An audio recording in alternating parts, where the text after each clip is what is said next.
Microphone check. Oh, good, that works. Hello, internet.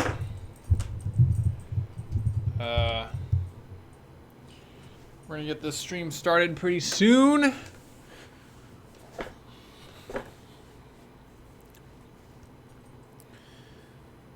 Okay. What now? What do I have to do now? Microphone works. Running through a checklist. Streaming. Let's post on the Twitter. Oh wait, let me bring up the stream over here so I can see chat. Twitch.tv/me. Alright, here's chat. What do you know? It's empty. And it always fills up though. So.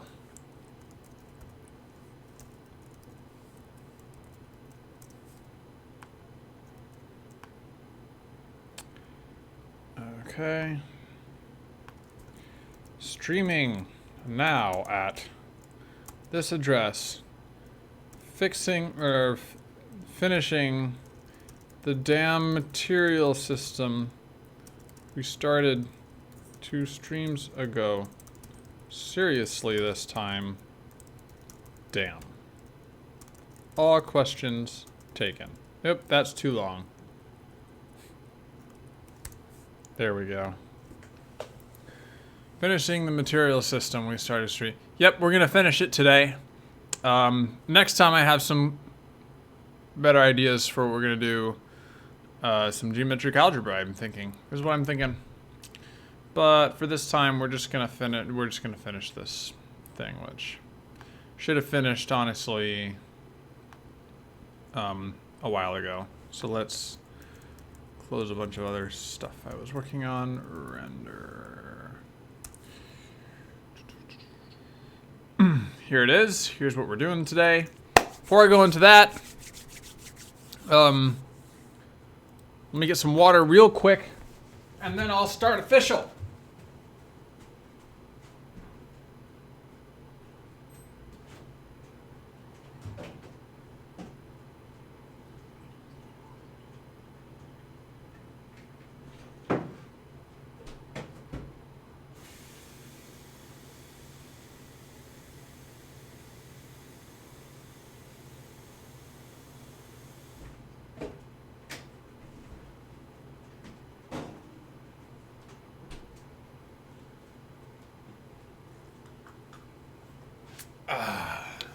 All right, we are ready to begin.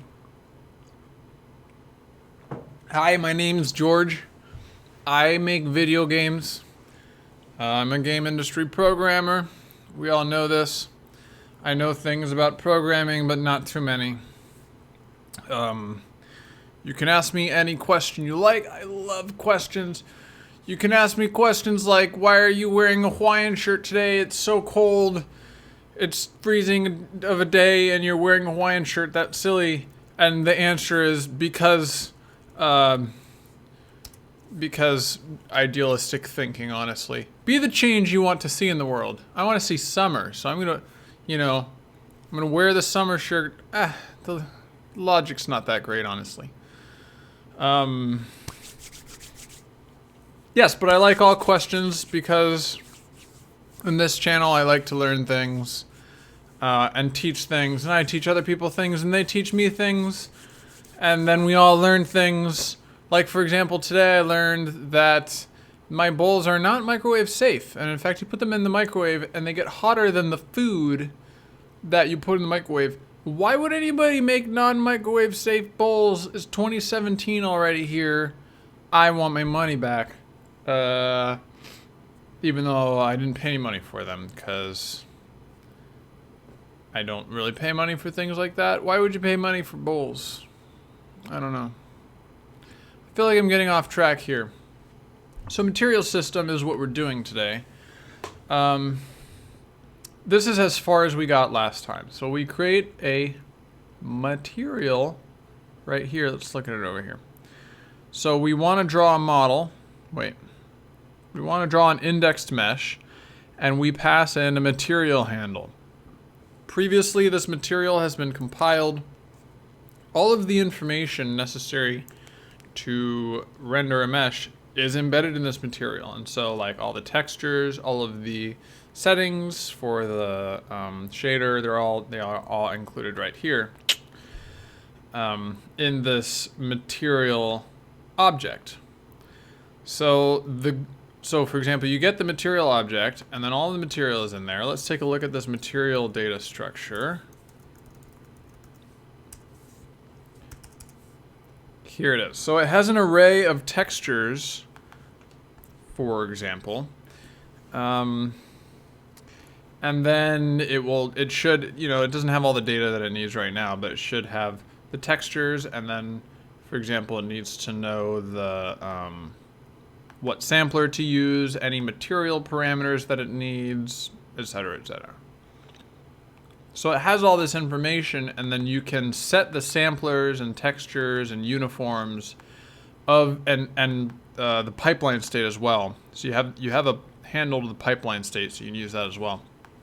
You have all this information inside the material, and then you just plug all that information into your draw context, and out the door it goes. And so this is like, otherwise you have to do things like have a draw indexed for the light mapped, and then pass in, instead of passing in the material, you'd have to pass in individual textures, like you'd have to hard code all this stuff.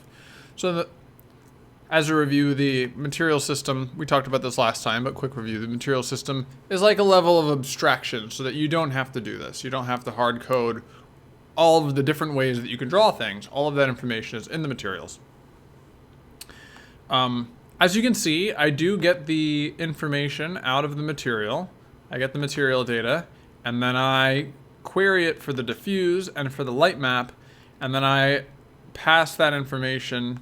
I say the draw context should use this texture, use that sampler, and then I pass all that into the draw context. But that's not very generic or general, obviously, because this is still hard coded with my light mapped material. I've gotten all of the lowered underneath plumbing stuff out of the way, and so now my task is to just like focus on what what needs to be drawn for this. Sorry, okay, hold on, my brain just fell out of my head. Now my task is to generalize this so it can be used. So I'm like taking all the data out and do it for any material, not just the light mapped material. Okay. So if this code seems silly to you that I do all this stuff to get generic material data, but then I do a bunch of stuff specific to light maps, then good, because it's wrong. It's not as general as it could be. So that's what I'm going to try and approach on this stream today, beginning now. So crap, how do I do that? So I think my first step here is to attack these binding indices. The binding index means, well, actually, let's go look at an example of where this binding index is used. So this is a list of all binding indices for the light map material. It's all hard coded right now, as you can see, which is fine. There was no material system before. We got to get rid of this hard coding. This is where a pipeline state description is created and then sent off to the renderer to be compiled. Okay, and the pipeline state object has a bunch of descriptors in it for like uniforms. In OpenGL, they'd be called uniforms. I forget what they are. Are they still called? Maybe they're called constants in DirectX 3D. I don't remember. But it's like a parameter for your shader, right? So, for example, model.ff. So here I have the U underscore deep, wait, that's a bad example because that's not here. U diffuse is a texture that I'm sampling from in this shader. So it has this name U diffuse. And you can see that I specify here in my pipeline state object that I'm going to have a sampler called U diffuse and its binding index is this. Okay, and this sampler binding index is just a random number that I assign. Okay, it happens to be 1 in this case. And then later on, when I'm assigning the material, I say, okay, remember that binding index that I told you before? You know, that was associated with this U diffuse. Now it's time to actually assign the data to it, right? So it's just a name that I give, the binding index is just a name that I give on both sides. When I'm creating the pipeline state object, I give it this binding index number. And then when I'm issuing the material, I give the same binding index number.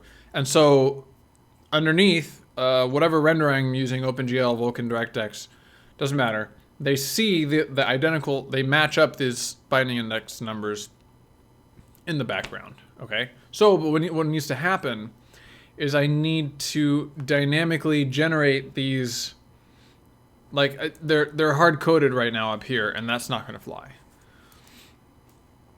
I need to dynamically generate these guys, store them somewhere, and then when it comes time, I can pull the back up again. But in a programmatic way and not hard-coded. and like the additional level of complexity on top of that is that I need to match like this name U diffuse. Like I need to know when I'm creating my material that, you know, what binding index goes to which parameter. So that might be the weird part of this. So there's a lot to consider here. I intentionally didn't really do any thinking about this before I started the stream. I've made material systems before, but not with the new render API with these binding indexes and indexes, whatever, and all that. So I'm as fresh to this as you are. So hold on. Load material. Here we go. So I'm gonna kind of figure it out as we go along here. So have some patience with me. This is where we actually compile the material we've loaded. No, that's right. This is where we compile model. Load material. So right, we've loaded the material from a buffer from the hard drive at this point. And you can see we look for the PSO, that's pipeline state object resource, and assign it into the material. And so at this point we should, like, the pipeline state object is going to probably publish all of the binding indexes that are available to it. And then in the material you have to say, okay, that binding index corresponds to this parameter and this one corresponds to that parameter. So actually, probably what the PSO should publish is a list of binding indexes and like the name of a name and type of parameter. Oops. So PSO should, I'm gonna write this in code to help me kind of plan it out in my mind here. You have like a list of parameters. And a parameter is maybe a name, capital P. And a type, as in, is it a sampler? Is it a texture? Is it a float? Is it a vector? And what is the value? No, not what is the value. So it just publishes this information: name, type, oh, and of course the binding index. So then the material has a list of probably also a list of parameters, but they're like material parameters. It's not the same parameter as before. And a material parameter, there's a list. And then a material parameter is probably a name and a value. Let's go look at the material format, the format of a material in this material, and see what's actually in there. Yeah, so a material parameter already has a name and a value. So far so good, actually. Name and value, yeah, okay. So that's what it already has. So, now let's also look at how I'm just organizing this in my mind. T-material? Good, T-material. When we go, oh, I'm actually not writing it. Oh, that's right, because I write it into, the material we're using so far is the T-material. Is the material that we write out with the level editor. When we compile a level, we just write a basic light map to material. And you can see it has some material, it has some parameters, diffuse and light map. Okay, and they're both just hard coded to white, even though that doesn't do anything. When I'm done with all of this material stuff, the next step is to actually go in there and substitute these guys with the names of some actual textures. Like up here, I've commented it out, but I build the light, because it takes a while actually to build these light maps, so I commented it out to save time. But that will generate some actual like light map textures, and when that happens, you need to put those textures right here, like specify the actual file name of the texture instead of just like the white material. Nobody cares about you white material. We don't actually want. Actually, let's go and look at that. Let's run the editor that we have so far. Right. For those who haven't seen it before, here's the test level. I'm gonna click to compile light maps. It's not the best system of compiling light maps, but right now I have it. If you click on anything, it compiles the light maps. So here's the light maps, and what needs to happen now is that when you press Control G, you hop into the editor, and now here we are in the editor. I'm sorry, you hop into the game. Control G, G for game, right? You hop into the game, and now I get to, you know, but where are my light maps? They're not there. So what we need to do is, I just have like placeholder colors for the walls so you can tell them apart. But that needs to go away, and the actual light maps that we computed need to get stored into the actual game. So that's the end goal here, right? Is take these light maps, put them in that. They get generated like placeholder in the editor, and they now need to get generated for real. Ooh, a crash. This has to do with some things that I was doing before. I really don't want to get sidetracked because we got sidetracked last time and then we didn't finish the material stuff that we were doing, so that's no bueno. Let me just see if this is a really straightforward thing though. Is valid. This is null? Why is it null? Has it already been destroyed? I'll bet it's already been destroyed, damn. Yeah, so this is the physics. The physics system has this map of collision shapes. But I'll bet the physics system is already... No, it hasn't. The physics system has not been destroyed yet. Alright, so this one's a mystery, but I'm not going to get distracted. Where was I? So that's the... Hopefully that is the full picture. So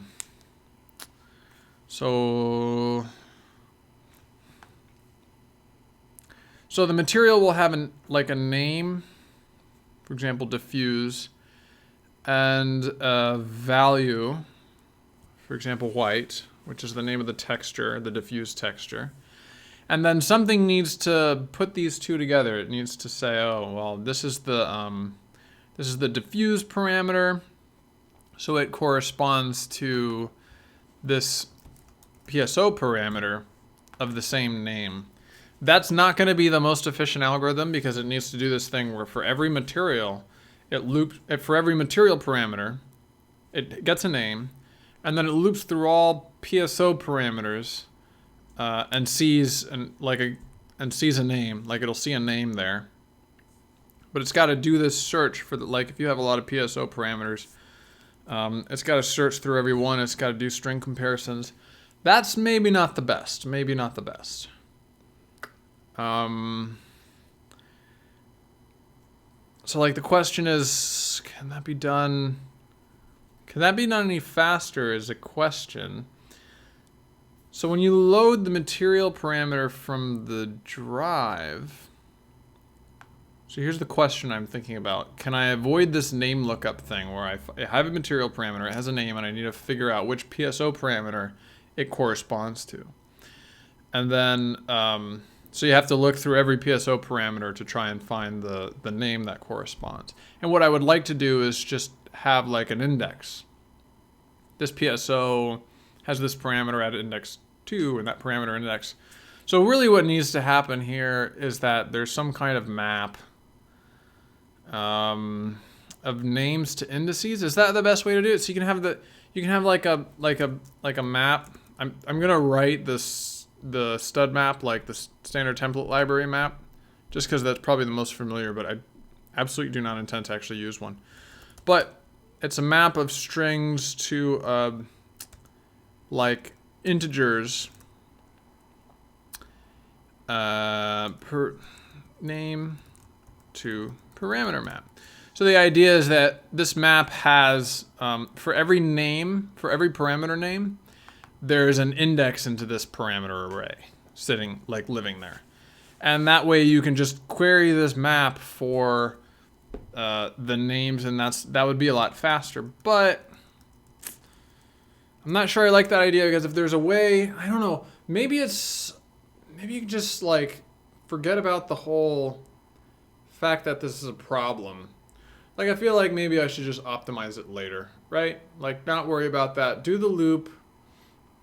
It might not even turn out to be all that slow. And if it is slow, it can be optimized at a later time. So that's what I'm going to do. That's what I'm going to do. So for each material parameter, I'm going to loop through all these PSO parameters, find the name that corresponds, and then I'll have the type. The type will tell me which function I need to call. So if it's type sampler, then I need to call a use sampler. If it's type texture, then I need to call use texture. And then it'll give me the binding index, and I'll pass that in here. And then it'll give you the value, and then I'll pass that in as the value.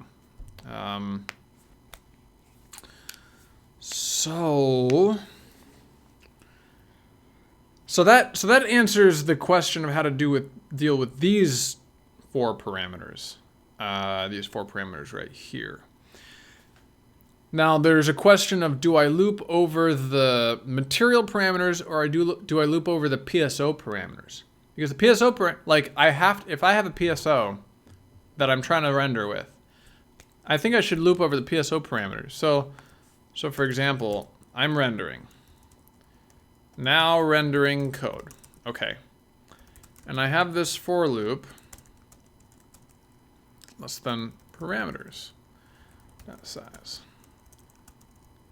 Okay. The question is this, and for each one I'm going to say draw context some function depending on the type, and then the value, and then the binding index that I get from the parameter, right? Parameter k.value, you like this. The question is, do I loop over the material parameter, or do I loop over the PSO parameters? I think the answer is the PSO parameters. Like I can look up over the PSO parameters and then look up the material name, the corresponding material name. Or I can do it the other way. I can loop over the material parameters and look up the corresponding PSO parameter name. I think I want to loop over the PSOs because I absolutely have to, like, if there is a PSO parameter specified by the PSO, then I have to assign something to that parameter. I have to make sure something gets assigned to that parameter, right? So if I loop over the PSO parameters, then I'll have to be like, well, let's say, if I loop over the material parameters and I have an extra parameter that's not in the PSO for some reason, like maybe it's an old version of the material or something, then I have to basically skip it, or if there's an error, And then at the end, I have to look for PSO parameters that I haven't sent yet and send them with default values. Rather than that, what I should do is loop over PSO parameters, and then if there are any material parameters that exist that don't correspond to PSO parameters, and that's too bad, they'll just never get read. I've done this before, and I think what I want to do is look at my previous implementation, which will probably be terrible, to see how I did it. Just as like a reference, I probably won't be doing this as it exists there, but I kind of want to touch base with what I did last time. Honestly, when I wrote this code that I'm looking at now, so terrible that I probably want to do the opposite of whatever is in here. Use material, that's the function I want. Actually I want setup material. So this code is done a completely different way, mind you. It's not PSO, so I don't need to do a lot of the stuff I'm doing here. Like without PSOs, you can set blend state on the fly. You can set it to whatever you want. But we have PSOs here, so all right. So let's see. So we loop over everything in the shader, which is equivalent to everything in the PSO, and we set everything to have defaults. Ooh, that's rough. Why did I do that? So we loop over everything that exists in the shader, and then we set everything to whatever the default is for that shader. And then we loop over the material. Yeah, see, this is exactly what I mean. This is what we want to avoid. Yeah, then we loop over everything in the material, look for its corresponding shader parameter, set it. And then I have to set the textures later because textures are weird. Yeah, this can be way simpler.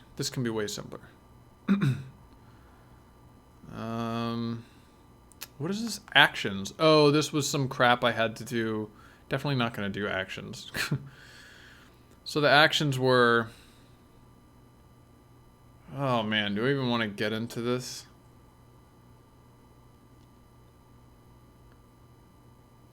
P shader parameter. Shader. Let me look at the definition for actions real quick. Shader parameter, just to make sure I'm not missing anything. Shader parameter. And so we had like actions.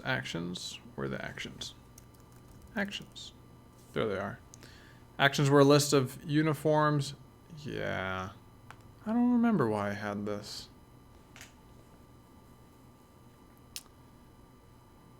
So I think... Yeah. No, this is terrible. I'm definitely not doing this. Yeah, so it's exactly what I said. It was just like, loop over the material. No, we're going to loop over the PSO. It doesn't even matter. We're going to loop over the PSO. It's going to be great, guys. It's going to be great. Okay, so that means that we have to build some kind of... some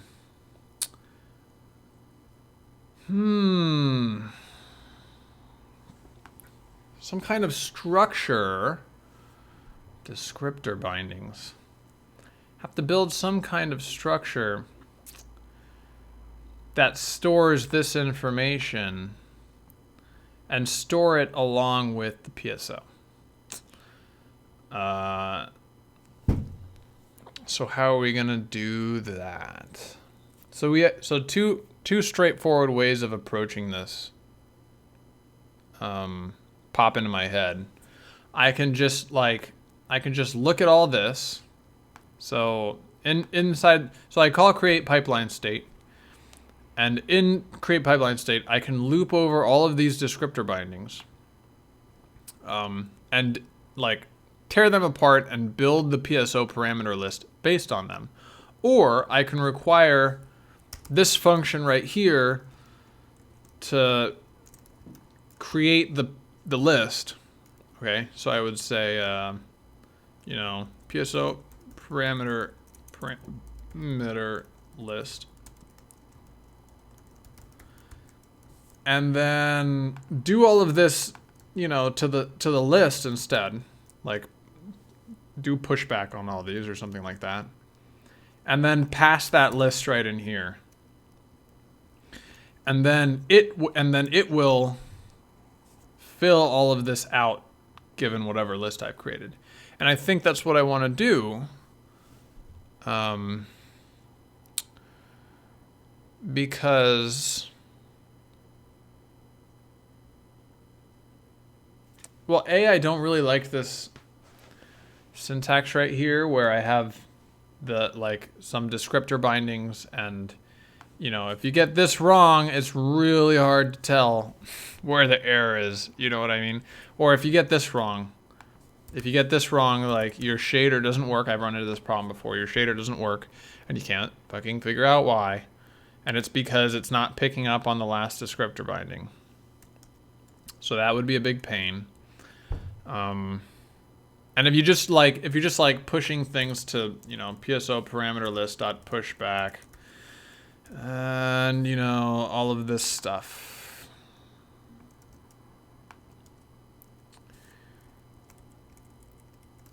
All of this stuff. Let's clean that up a bit. You know. And so if you're doing this instead, then yeah, I think I like this a lot better. Let's just start with this. This will be good.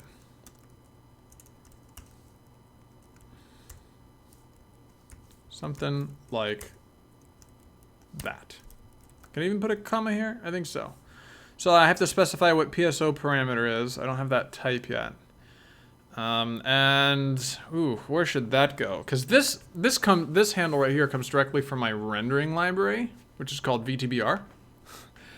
But I don't want to put this in the rendering library. It doesn't really belong there because it's part of my system. So it can either go here. I think it should go here. Pipeline state.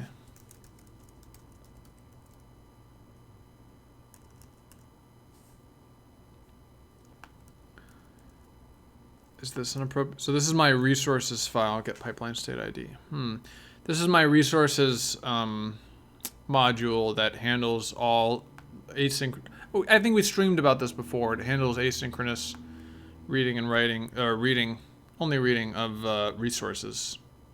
So you just throw all the resources you want to load at it, and then it's like, okay, I'll load those, but wait a second, and then you can go on with it. It's asynchronous. So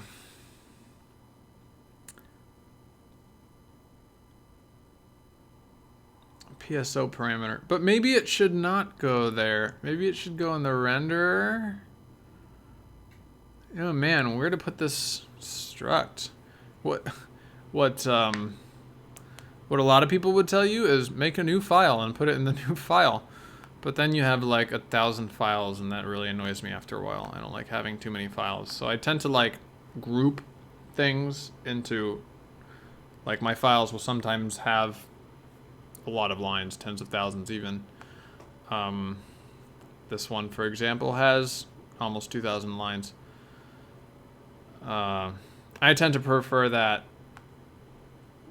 just to, you know, so you don't have file explosion in your project. PSO parameter. It either goes in the render or resources, or it could conceivably go in. There's a shaders file that it could go to, which is pretty empty right now. But I don't really think it belongs there. It's either in the render or in the resources.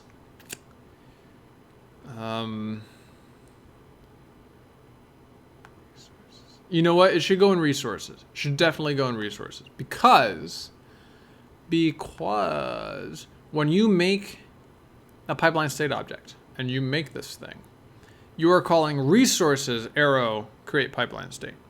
And when you do that, you have pound included somewhere, resources.h up here. You did not necessarily pound include renderer.h. So it's going in resources.h. And where in this file is the best place to put it? On top of the inline functions. Here's the resources class, and then model data and the material data.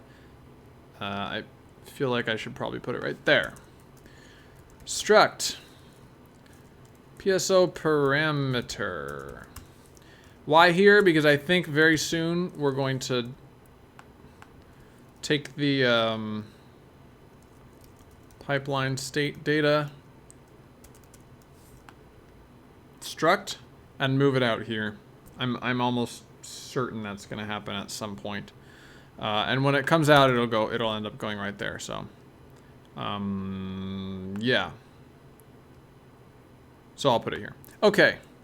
So PSO parameter. What's it have? Refresher. Has a name.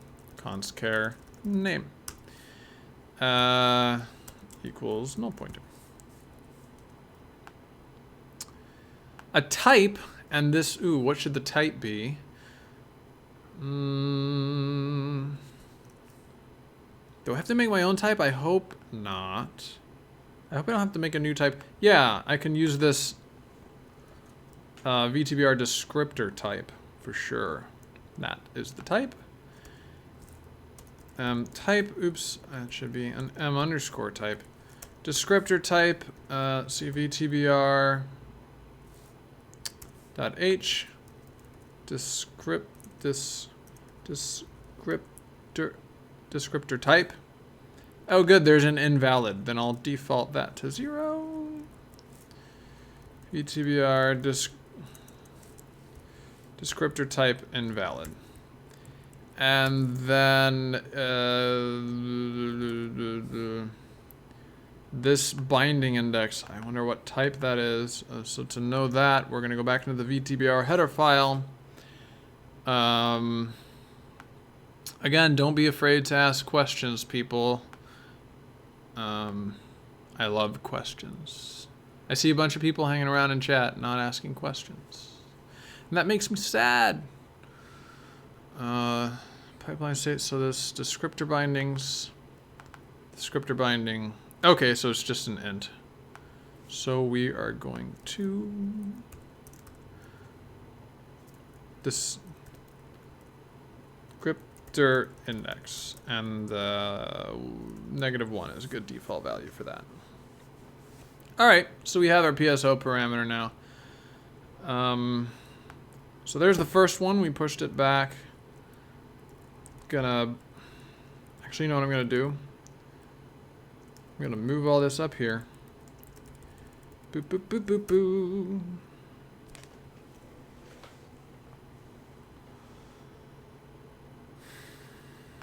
I'm gonna do this.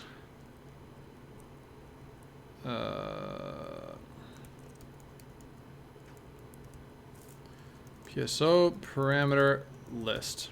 Sublime is so nice. Push back. And then we'll delete everything for the first parameter, and then let's go grab the second parameter, and then the third parameter. And then close that out. All right.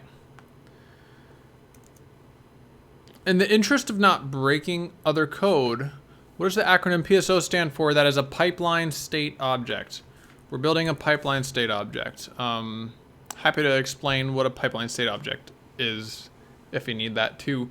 It's a new rendering thing from Vulkan and Direct3D 12. That is kind of confusing if you haven't seen it before. Pipeline state object.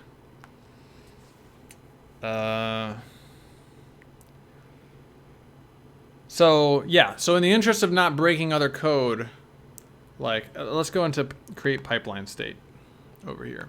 Create pipeline state. Where is it? Create pipeline state.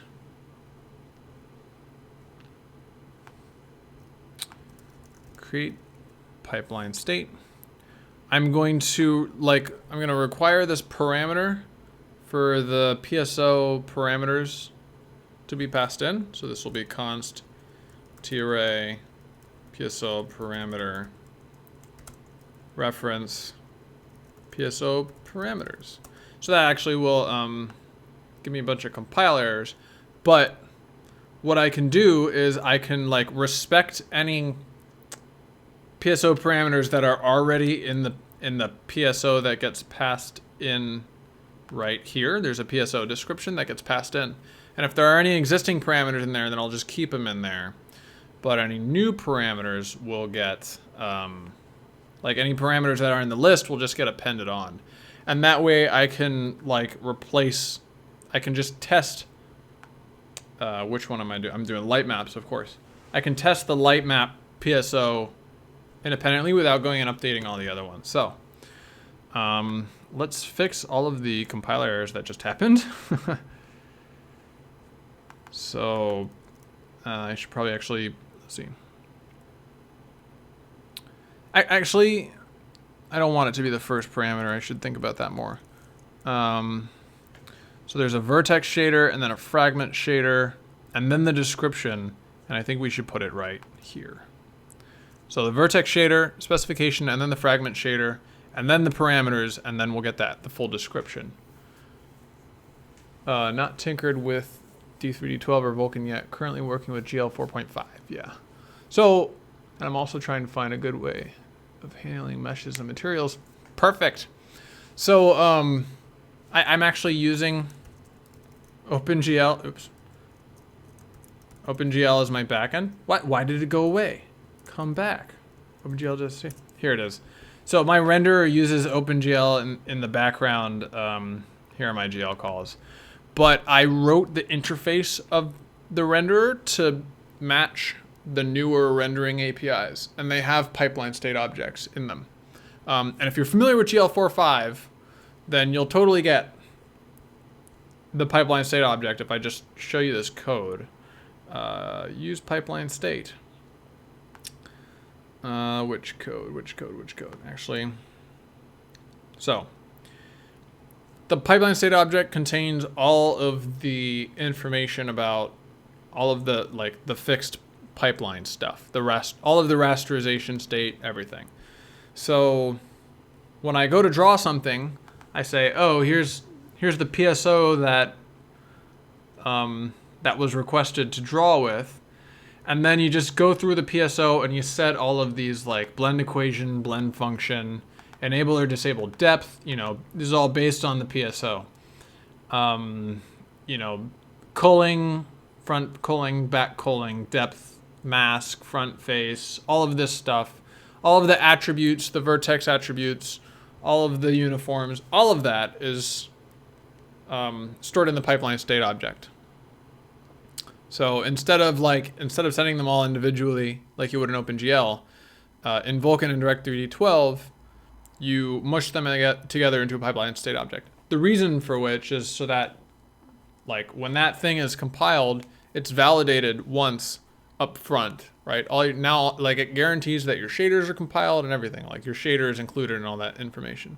And then you can just render with it and the driver doesn't have to do all this validation later. Because we just like the validation happening in the middle of our program. So that's the PSO. Great question. So let's see. So accordingly, a lot of the stuff I'm saying might not apply if you're using GL 4.5, but some of it will, so maybe you'll get some ideas. Let's see here. So we're going to take this parameter list and pass it into the PSO, the create pipeline state function. I'm going to pass that right in. And, right. So now a bunch of stuff is going to break. And let's go fix it up. Undeclared identifier, PSO parameter. Oh, that's fine. We just have to do a forward declare.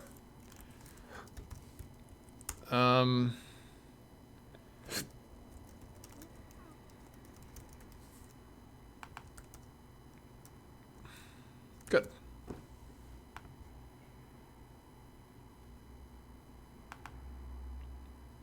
No type named descriptor type and namespace VTBR?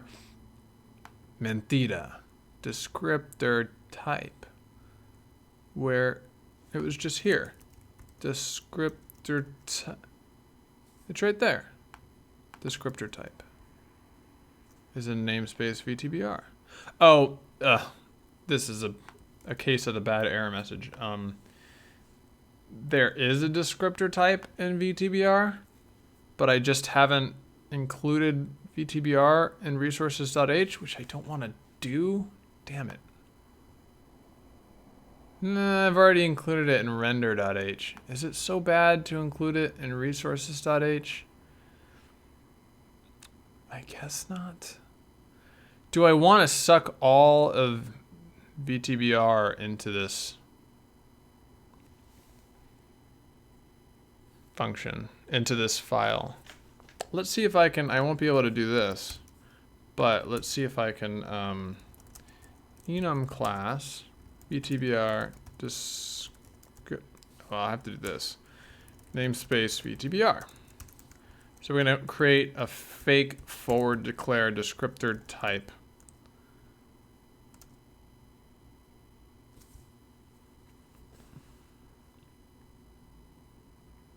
That does seem to have worked. Can I do this? Nope.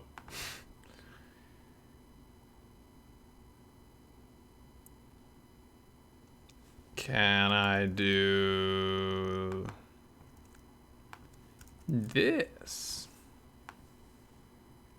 That does seem to have worked. All right, let's take this guy and move it up to the top of the file where I already have a bunch of identical things. Oh, perfect. Seems like I'm on a similar track. Do you sort states or anything to mitigate ping-ponging between states? Do you leave it to the user to code to be sensible about setting state? Currently, every time you draw something, I reapply the PSO state. And you can see that in the... Yeah, it'll look up the PSO and apply all of this stuff every time you do a draw call, which, like, the driver should probably take care of and not. It's extra work for sure that could be optimized out, but I don't want to like premature optimization, so I'm leaving it here. You know, I don't want to add any more complexity unless I know for sure that it's not going to be used, because these calls really don't. The calls that like set your PSO stuff, I don't really feel like they're the majority of your and all of this is happening in another thread anyway. I have plenty of like leg room. At some point I may have to say, okay, I've already like this is the second call in a row with the same PSO state. Maybe I should avoid doing a bunch of, you know, this stuff, as, you know, that's not going to change.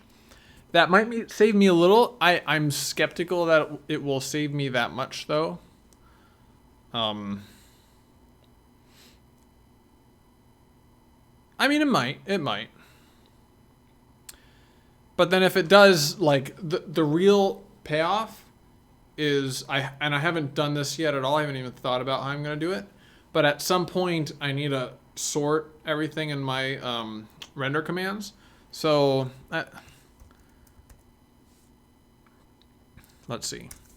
BTB render is my rendering layer, and what you do is it forms a queue every time you call one of these commands. It doesn't execute it right now. It stashes it on a queue, and then that queue gets sent over to another thread. And when you say swap buffers, it starts executing the queue on the other thread, right? I think I've explained this in stream before.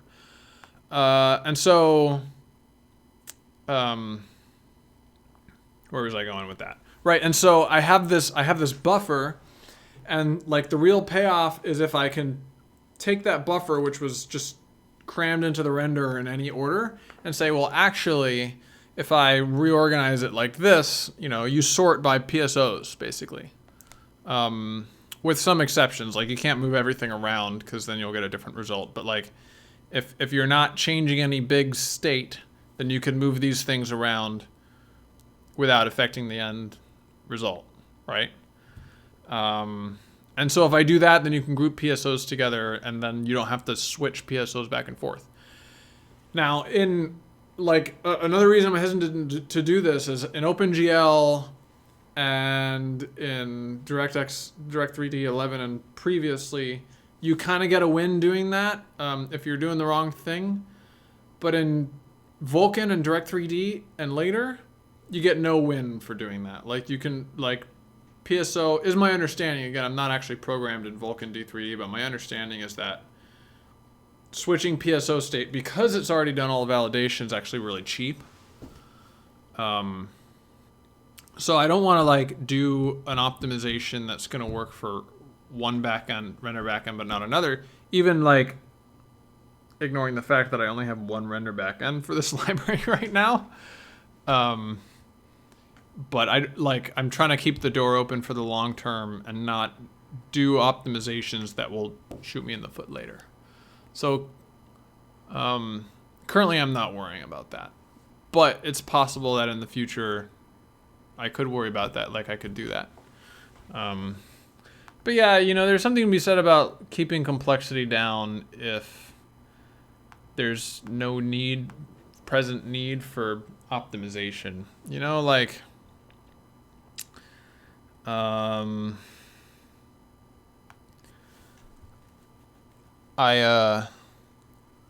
like it's more work to go through there and optimize it now, and there's really no cause for it. So let's get this. Where was it? Oh, I have to.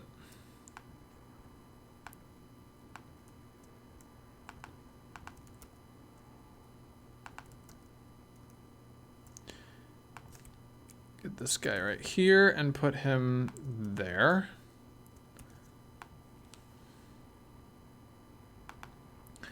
So now we're going to get a bunch of compile errors from previous call sites to create pipeline state that want to see an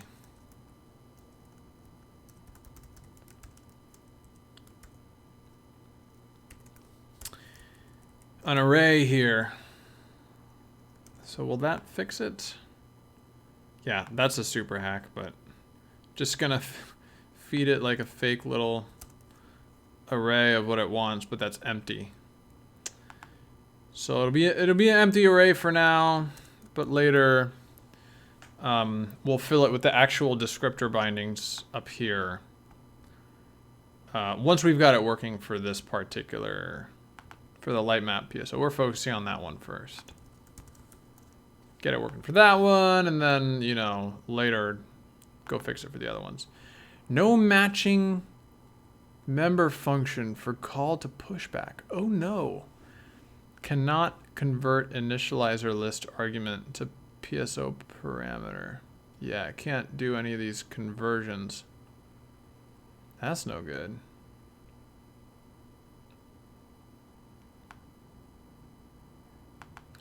Probably because I'm using a custom array class and it's not. Oh, this is only possible with in place back or something like that. I don't even like this notation. Why do I use it if I don't like it? Let's do this. Let's do this.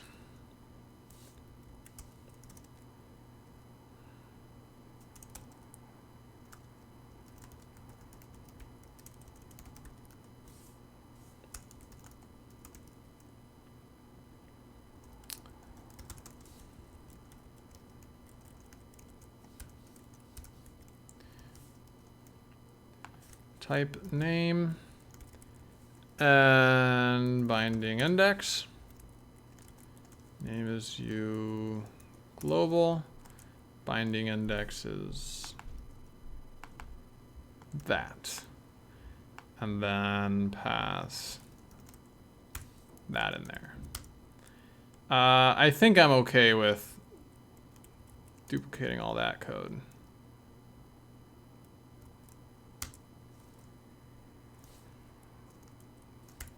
All right.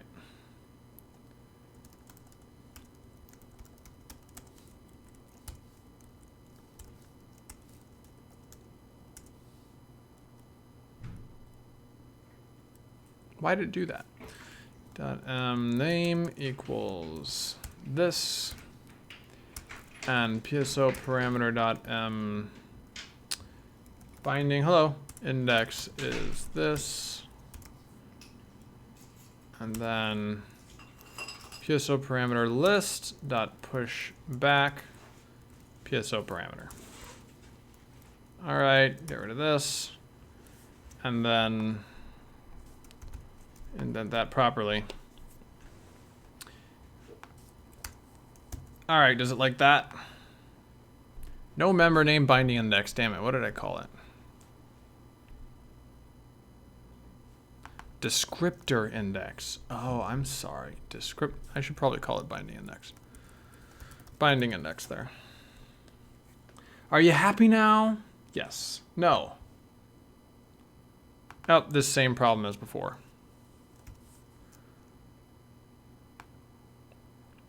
What did I put here? And we have another one. No, same one. And happy now. Good. So close all of those. Close this.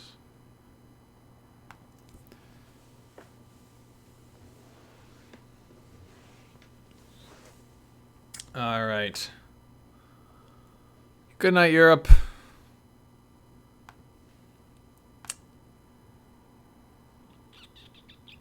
So we're creating the pipeline state. So now we have to have some kind of loop in here somewhere. So it looks as good a place as any. That loops through each one of the PSO parameters. And appends it to the list of PSO parameters that we have. So it's got to take a list of these things and make it into a list of these things. So it's going to create the actual descriptor bindings. All right.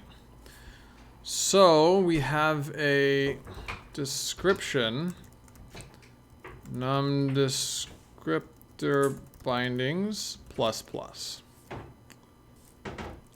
And description descriptor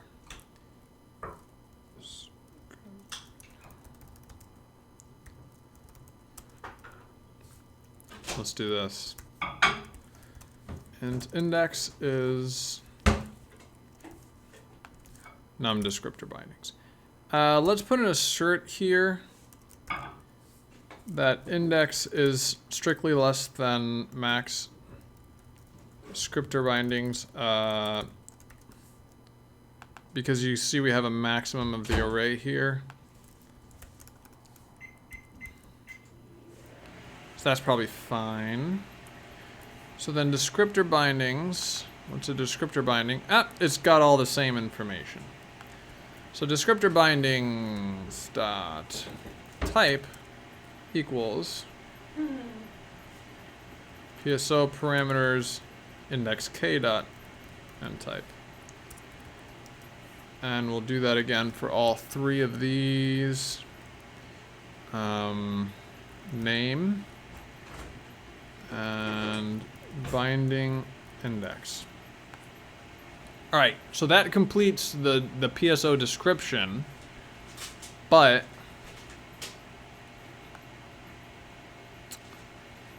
we still have to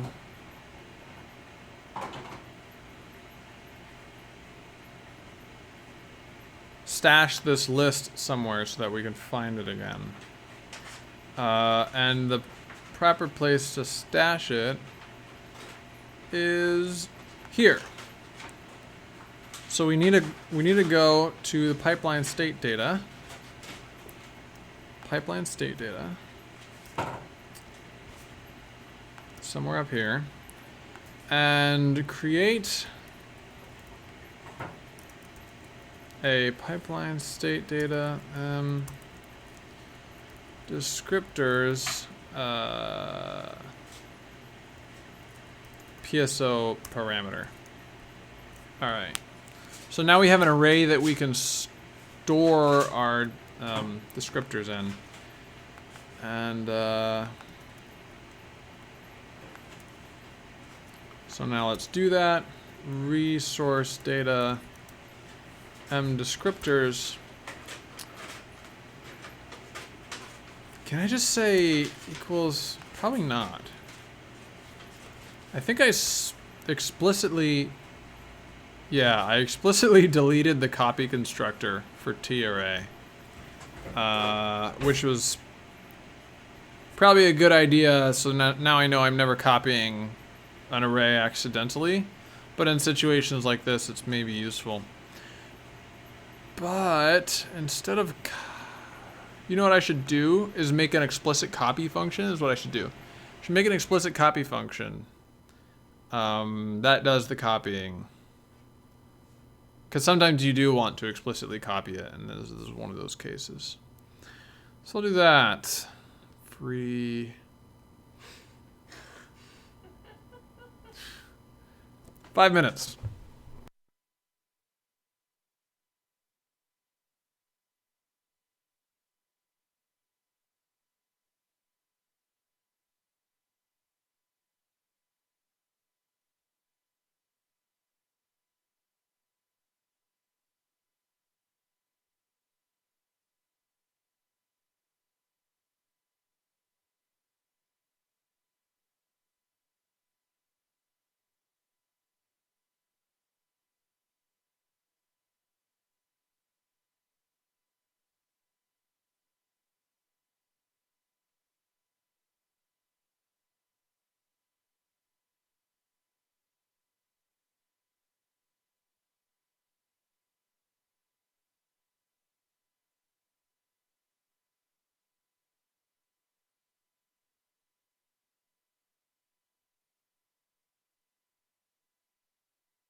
We're back.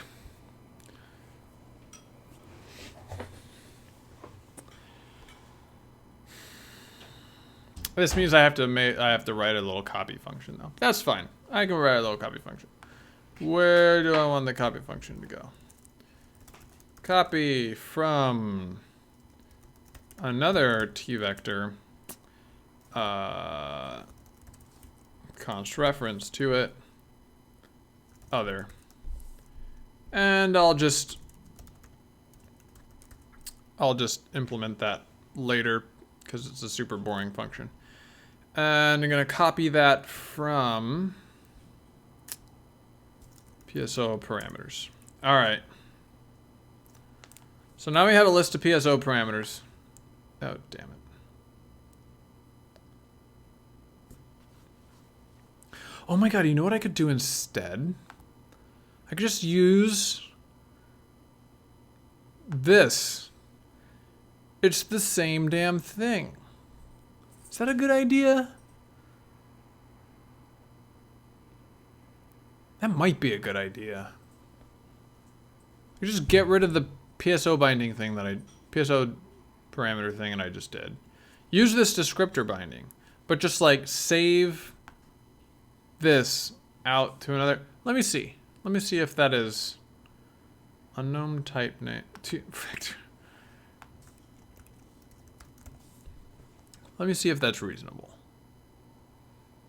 So instead of pipeline state, so instead of this, I could just directly create a list of, come on.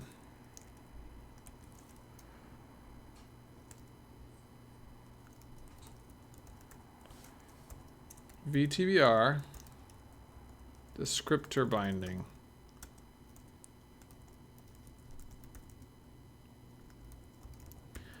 And the max would be VTBR max descriptor bindings. And then I can just use memmove. Yeah, that worked fine. We're gonna do that. We're gonna do that. So if I do that, then going back to here when I created the list, I don't get this nice pushback stuff. I pretty much have to,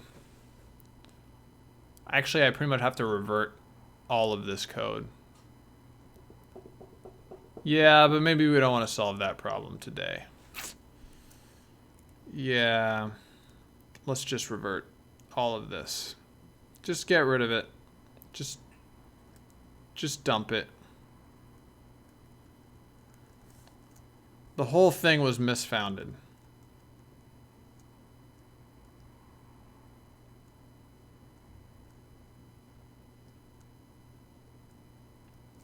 Get rid of this. Get rid of this. And that's it.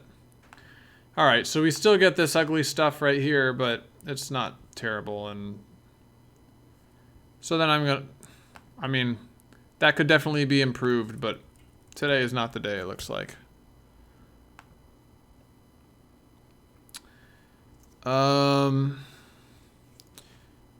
So where was I? Resources. Create pipeline state. So we're going to take out this extra parameter that we added. Turns out it's unnecessary. Because what we're going to do is instead of copying it from this array, create pipeline state. Instead of copying this from this array like this, we're just going to forget all this code. Delete, delete. Descriptors. We're just going to like memmove into here from description descriptors. Size of description descriptors.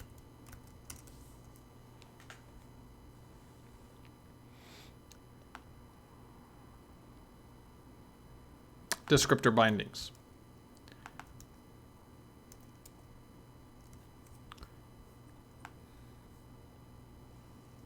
Descriptor bindings. Yeah. That's a lot cleaner. It's a lot nicer. And it doesn't break any existing code. Well, actually, now I have to go and remove all of these blank arrays that I put in everywhere. Remove.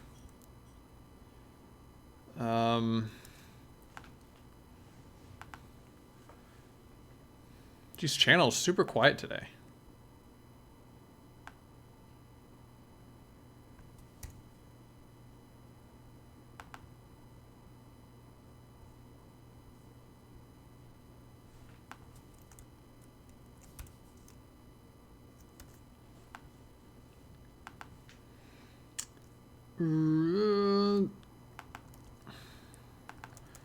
Remove.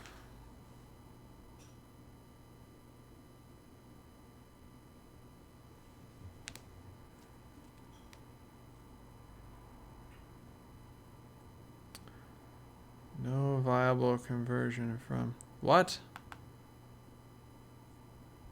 Okay. Remove. And did I remove the, yep, I removed that. I don't need, I can remove this. Yeah, remove that. All right, so we're back. Great. So we copy our descriptor bindings into another buffer here.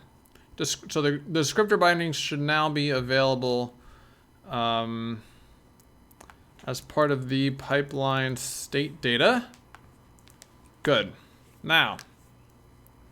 Oh, and I also have to specify the total number of descriptor bindings. Num descriptor bindings equals 0.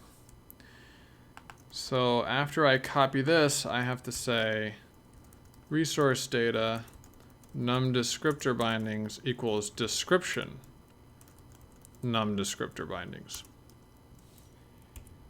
All right. Check. So now, and this is about where I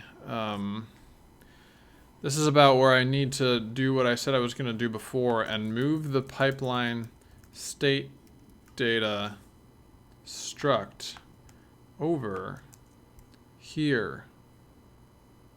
It's funny because I deleted the thing that I said I wanted to be close to it. Now it's gone. But anyway, so that's here now. Since it's going to be here, I think now is a good time to move this stuff up here. I'm slowly changing all my classes to structs because every time I see the word class, I change it to struct. Unless it's enum class, then I keep it as class. Enum struct would be it's not a thing. So, struct. Calm down, bud. Calm down. Nobody's there. Struct. Okay. That means I made this private, which it really should be if it's going to be exposed outside of this file, which it is. So, you know, now that I think about it, I could probably just stuff the entire pipeline state object in here. Like the entire description, not just the descriptor bindings. I'm going to leave that for the future. I'm not going to do that right now. If I need it, I'll throw it in there.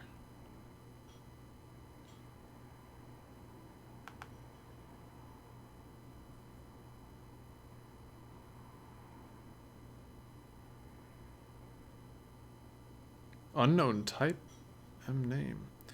Did I just need to move this over here. All right. No type name descriptor binding in VTBR. Oh. Oof. Eek. So in order to resolve this, I'm going to need a not for declare the descriptor binding, but include vtbrender.h in this file, which will expose it to everybody who includes resources.h, which is everybody. I don't really want to do that.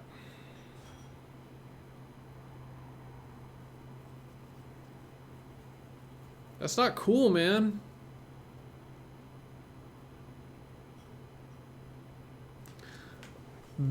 The stupid way of resolving this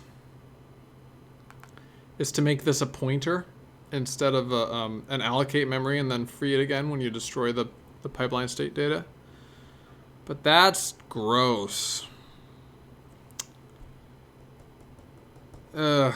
Whatever.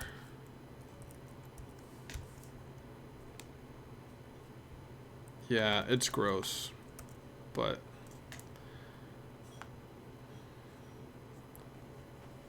so create resource. So resource data, descriptor bindings is valec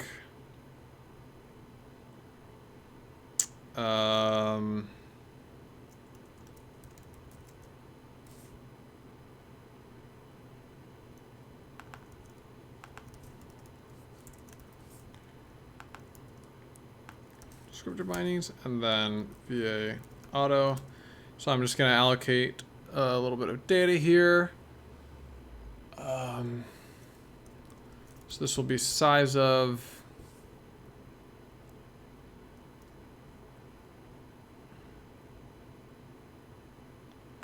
Well, this isn't going to work anymore.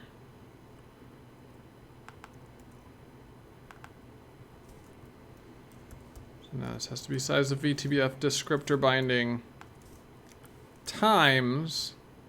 Well, this will end up taking slightly less memory, I guess. Times the number of descriptor bindings. Okay, and then at some point I destroy this structure, and when I tear it down, destroy pipeline state.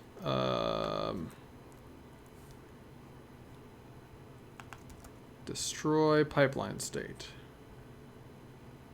is part of unload resource.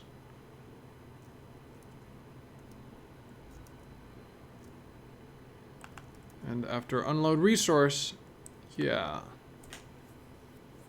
It kills the resource, but does it kill the... Yeah, so the pipeline state data, it calls the... and it frees it. Okay. So destroy pipeline state is where I have to do the free. So v free resource descriptor bindings. All right. Fine.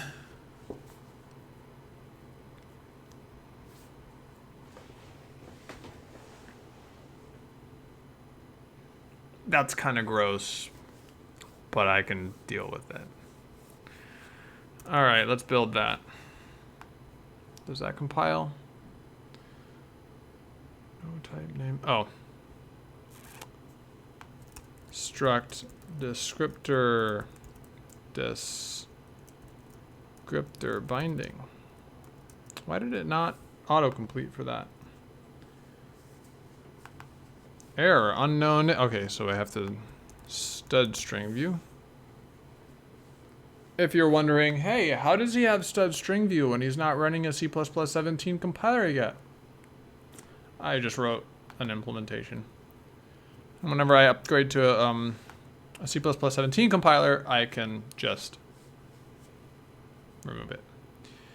Oh, we learned how to do this before.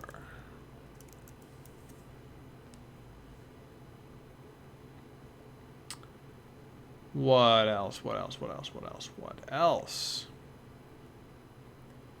No matching function for call to oh, it's because I got it wrong. Ah, I reversed the arguments. They should be like that.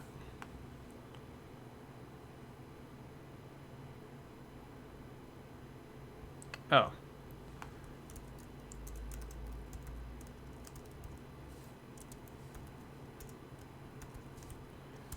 Type safety is a good thing that we like.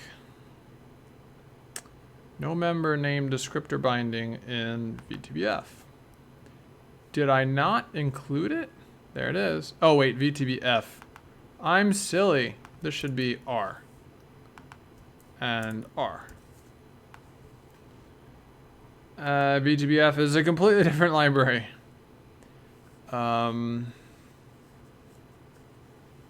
This is a private create pipeline state task.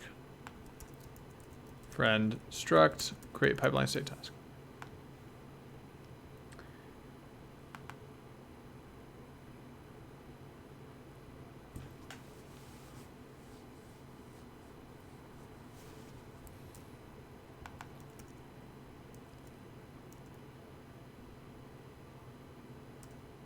Okay, well this is odd. It's a private member of pipeline state data. That's true. But this happens inside create pipeline state task. Create pipeline state task. Which is a friend struct. So it should allow that access. So I'm confused.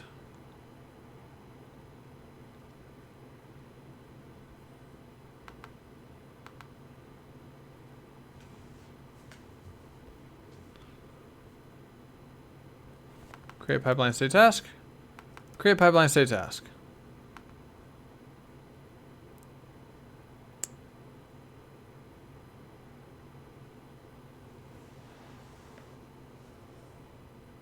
Yep, super confused.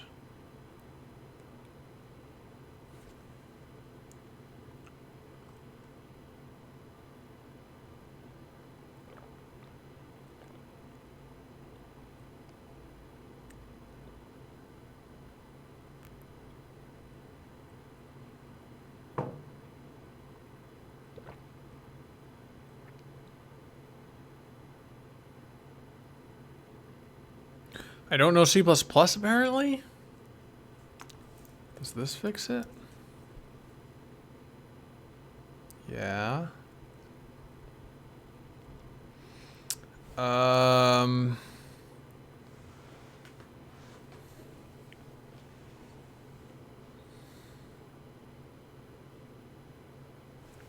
Let's see. Are there other places where this is assigned into, but it doesn't complain? Async read task. It doesn't complain here. Async read task.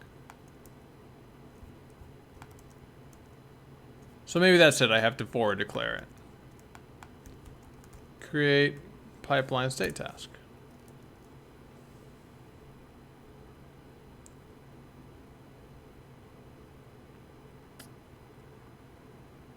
Now I get completely different. Oh, it's because create pipeline task is in an anonymous namespace. That's easy to fix.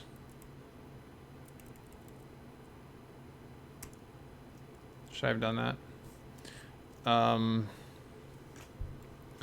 It's in anonymous C++, man. It's in anonymous namespace, so it can't be referred to from outside of the file, but I'm not referring it from outside of the file. I'm just referring to it from the header, but like, ugh, it's all really gross.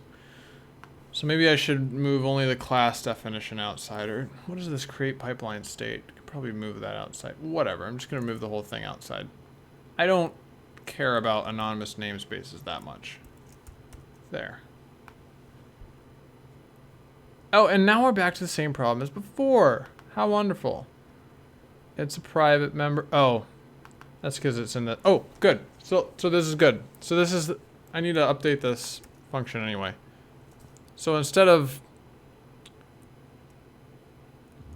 returning the pipeline state ID, it should return the pipeline state data pointer, and this should be get pipeline state data. So we're going to make this function a little more general by returning all of the data instead of just the ID.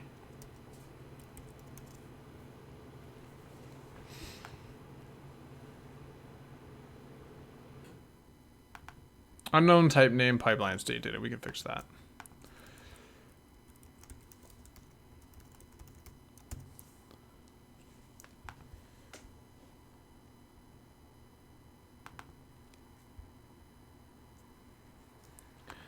So now anywhere we call get pipeline state ID, we have to change it to get pipeline state data arrow get PSO ID.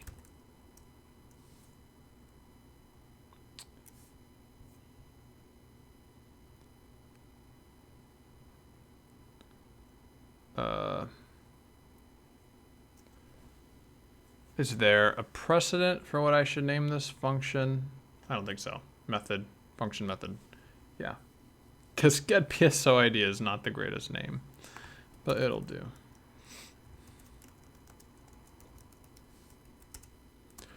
Get PSO ID. Not going to define that yet.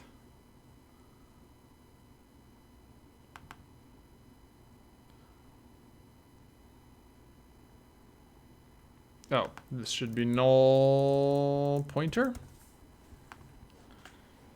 All right, good. So now, this is progress. This is good. So we have a way to get the pipeline state data which will contain all of the descriptors, all of this data that we did before, that we signed before. So all of this will be in the pipeline state data, and we can retrieve it, and then we can iterate it when we need to. So going back to the renderer, draw index. So we get the PSO. Then we're gonna do pipeline state data, PSO data equals get pipeline state data. Give it the PSO. That should compile, and it does. It doesn't link, but that's fine. Undefined symbol for get pipeline state data. That should be data. All right, there we go. So now we have the pipeline state data. Perfect. Perfect, perfect, perfect. So now we just need to do this loop. Use pipeline state. I'm not going to worry about for these two for now. I'm going to worry about the other ones. Well, maybe I can. Maybe I should. Okay, hold on. I'm not going to think about that yet. Okay. Just write the loop. Just write the loop, George. Okay. PSO data. And this is going to be the number of descriptor bindings. So we're going to loop over all descriptor bindings. Okay, this is the magic part of the code. And then we're going to do a switch. Actually, let's make things easier for ourselves here. Okay. Binding, we're going to just get ourselves a little copy of whatever binding we're about to do. So descriptor bindings, okay. So now we have a binding. So switch on the type of the binding. Let's go to see what the types are. Descriptor type, descriptor type, descriptor type, descriptor type. So there is case, BTBR, descriptor type, invalid. And if we get one of those, we assert false, which means we die. That should never happen. If it does, we're in a bad way. Okay, next is uniform buffer. And we have to call it use uniform here, but actually I realize now that I didn't really think something through because binding index. So we can pass it the binding index, but we don't know what to put here yet. So I'm just gonna put some crap there for now.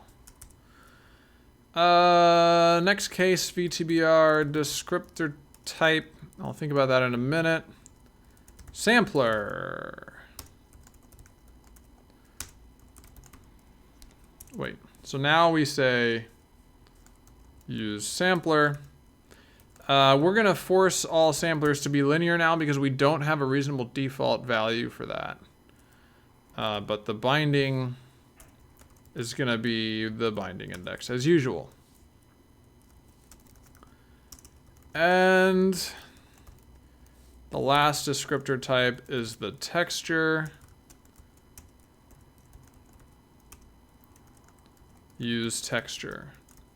So now we have to look up the texture, which I have a convenient function for. Binding value. So we get the binding value, and then we use that to look up the texture, and then we pass that texture into use texture. Brilliant. That'll work perfectly, and binding index. All right. So I can delete all this code now. This code's pretty much taken care of. So we have two problems remaining. One is, what if, what are the defaults? What if there's no texture? In fact, I should take this and put it here and say texture handle texture equals. And then v-assert texture dot is valid. So if the texture isn't present in the material, generally probably what we want to happen is that a default texture is applied. Actually, that should not be applied at this level. That should be applied when the material is loaded. When the material is loaded. So I'm just going to keep this texture as valid. But that's still a problem we have to solve is when you load the material, go through and make sure that all of the parameters of the material are there. And if they're not there, assign a default. And so that way, like, we want to define the default as soon as possible, not here. We want to define it while we're loading so that while we're running, everything works fine. So that's one problem we have to solve. And the other one is what to do about this. I have a global UBO and object UBO, but I don't know which to use when. I have to learn more about what I did with these UBOs. So let's start from the beginning. The renderer will initialize. Let's see here. You know what I can do? Because these are hard-coded. Global, debug, and object are all hard-coded. Yeah. And they can just depend on the name. Like the name in the shader is always going to be the same. Here's debug. What is the name of this shader? Pass.vs. And here's global and here's object. So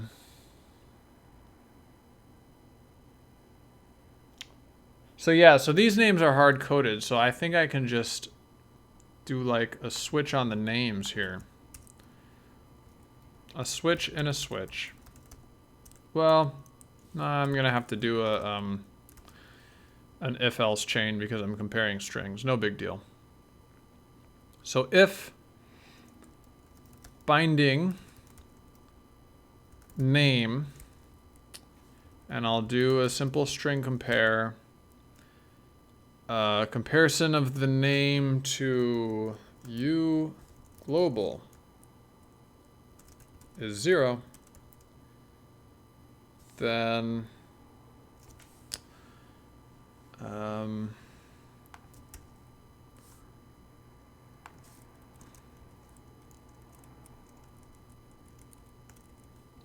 we'll put m global UBO there. Else, so now we can just do a string replace. This will be object, and one more to be debug. And actually one more, because if you have an if that has an else if, you had better have an else statement right here, and we're gonna put assert false in that else statement, because that is an error condition.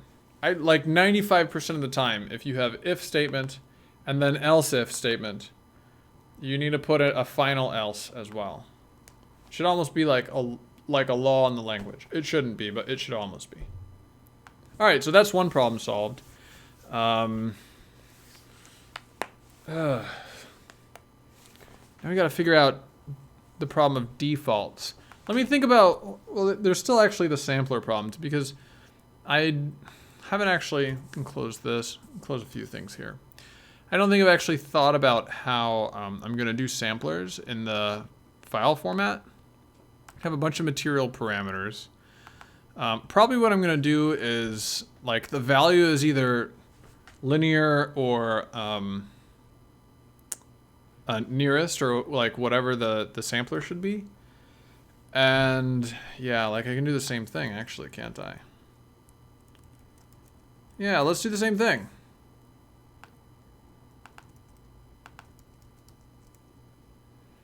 So linear. If it's linear, I use the linear sampler. Nearest. If it's nearest, I use the nearest. Oh, I don't have a nearest sampler. Oh, well, in that case.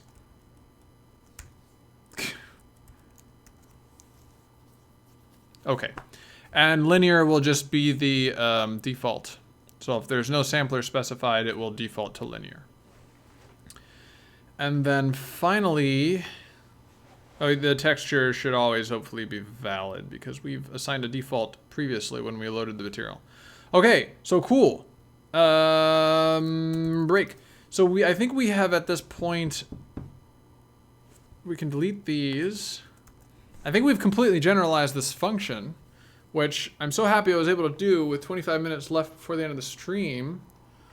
Probably because it's been a quiet night, I haven't gotten many questions. I wonder if there's something else happening on Twitch. I don't think Handmade Hero starts until 8.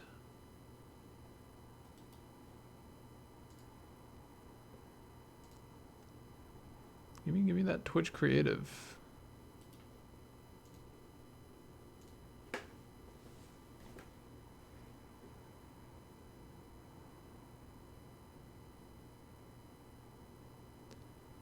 Where's programming? Programming.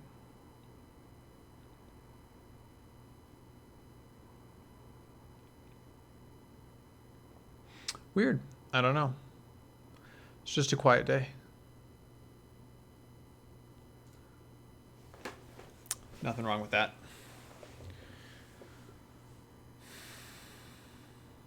And next week, we're going to do math, which is going to be even more exciting.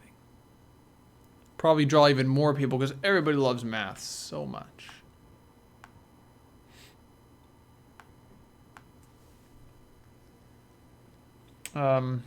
So where are we here? Right, so we're back to the resource loader. So at some point we're going to load a material.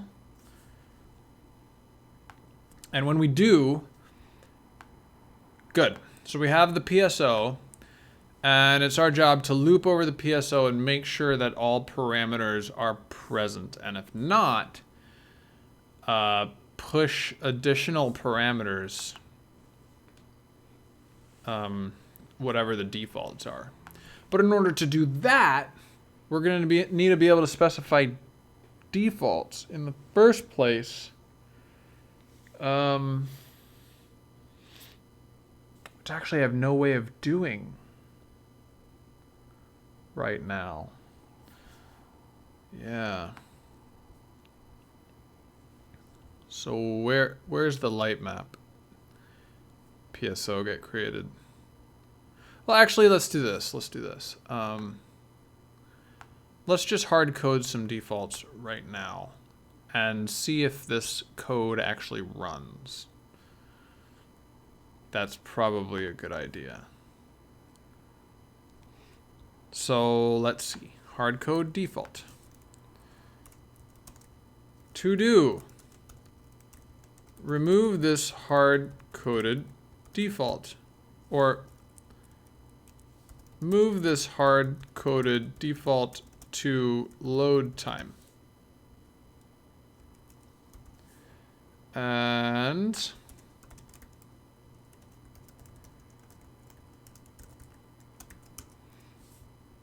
same to do message. Hopefully we'll remove that to do message before the stream ends.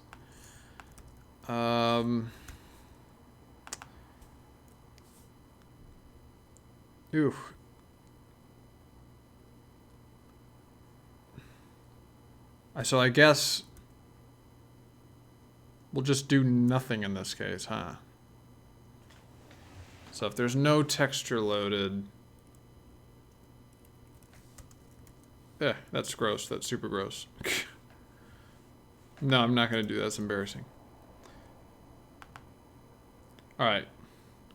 Let's fix some problems here. PSO data. Oh, so we have to make accessors. That's easy. Int get num descriptor bindings. All right, and then VTBR descriptor binding, get descriptor binding. Okay. Maybe this should be a size T. Nah, I'll leave it as int. So now we should say get num descriptor bindings and get descriptor binding.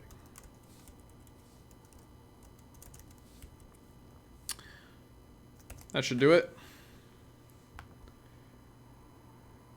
Cannot take the address. Oh, it's already going to be the address. Oops. And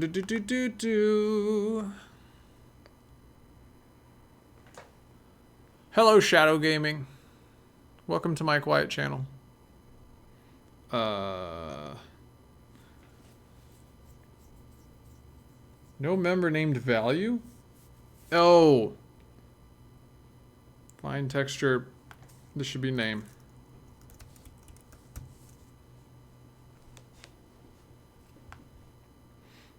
All right, a bunch of stuff that I got to implement now. So let's do that real quick.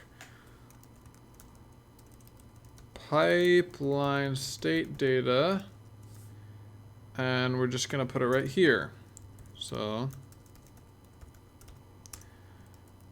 get PSO ID. These should technically be const.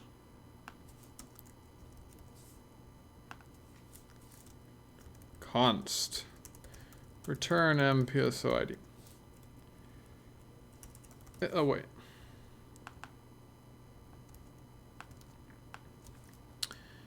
Get num descriptor bindings. Const.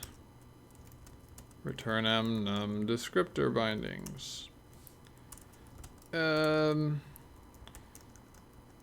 Descriptor binding. Get descriptor binding. Const. Return m underscore descriptor. Wait. Descriptor bindings. Subscript k. And k.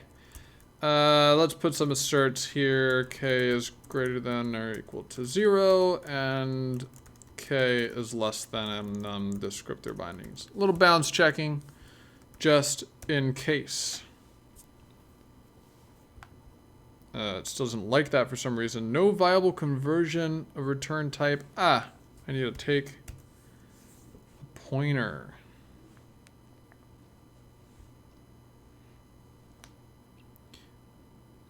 That's weird. I'm allowed to call it on a const object, but return a non-const. I guess that makes sense.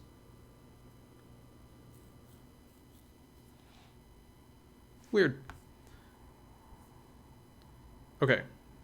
So, my nose itches again.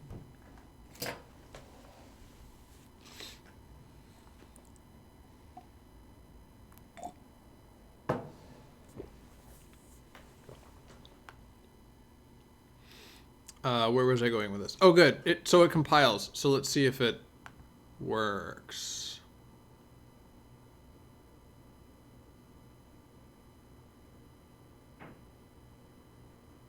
Nope. Oh, okay. That's not good. We got an invalid binding somehow.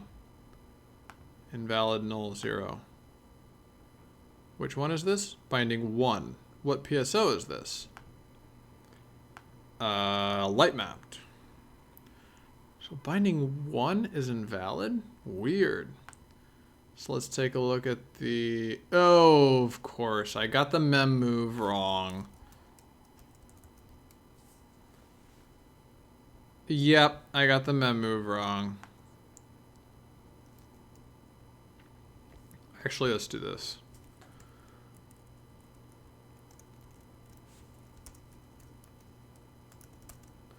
Bindings size. Good.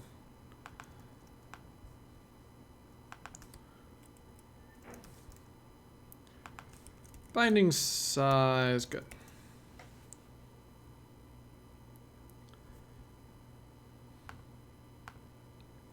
Good thing we put that assert there, honestly. Helped us a lot. Another assert. Look up resource. This pointer looks weird, but is probably okay. Draw context. This texture is probably invalid. Yeah, because it's invalid. So we're using an invalid texture. Oh, you know what I should do? Yeah. Yep. Wait.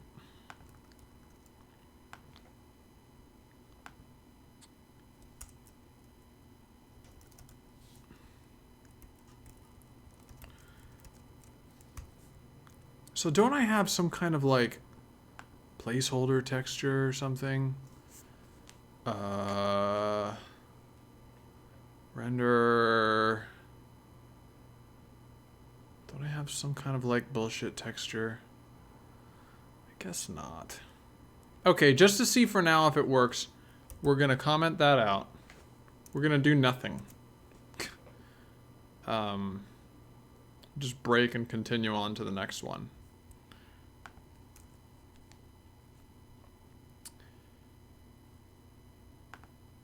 And it'll probably just use the previous texture bound to that index or something like that. Which is not correct, obviously, but... Oh, invalid texture object. Invalid texture ID. But this... So this okay. This binding point index is wrong somehow? So let's see. So this is in my renderer now. We got a little further. This is down in the deepest recesses of the renderer. We got some texture bindings. None of them are valid. What? Oh, that's just the first one's invalid. We have to do this. Print. Backend data. Arrow. Texture. Bindings. So this one's not valid. This one's not valid. This one is valid. That one's not valid. This is a sparse array of texture bindings. I forget what it's for though. Let's go see. Texture bindings. So it's a list of... It maps binding points to texture IDs. Somehow, for some reason. It's a vector. Really? No, it's not. This is the wrong... Here it is.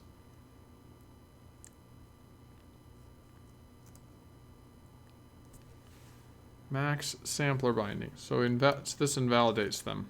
This allocates them. This frees them. This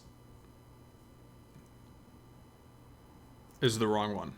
Wrong one? So here we go. This is where it creates it. This is where it creates them. No, there's a pipeline. This is still the wrong one. Here we go. Here we go. Use texture. So when you call use texture, it assigns the binding index you specified to whatever. Yeah.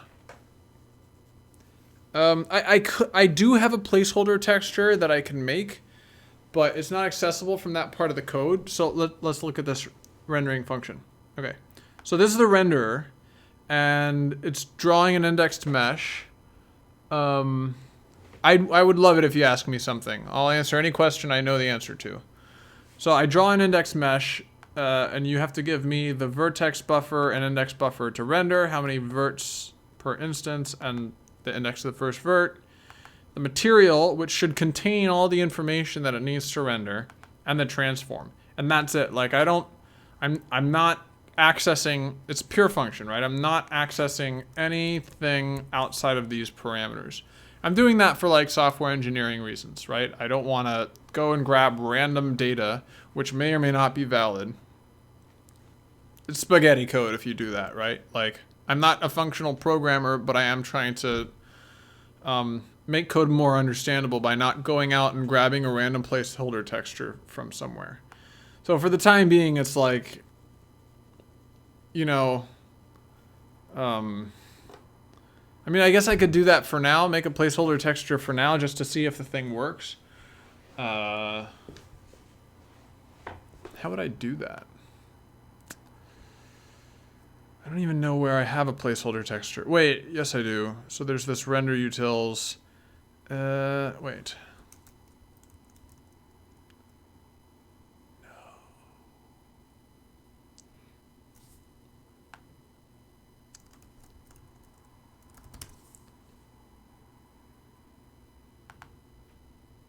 Oh, right here, render debug. Yeah, so I could grab this thing. Let's do it. Normally I would not do this. Okay, like I would not get game, which is a global thing, and just randomly call it. Like, it's better to pass the thing that you want into this function. That's the whole point of all this material stuff that we're doing.